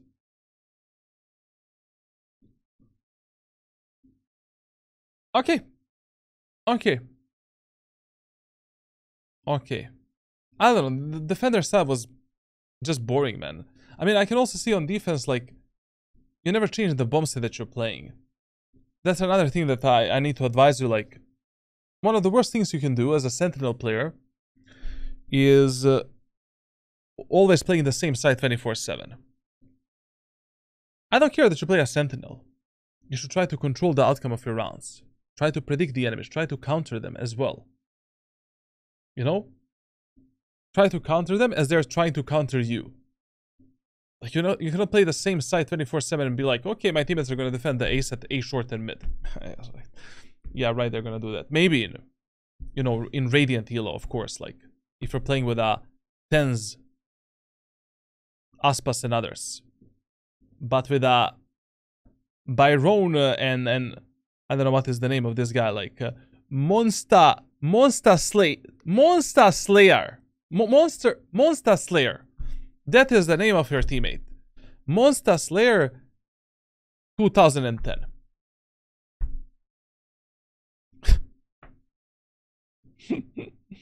Oh, that's crazy, bro. That's crazy.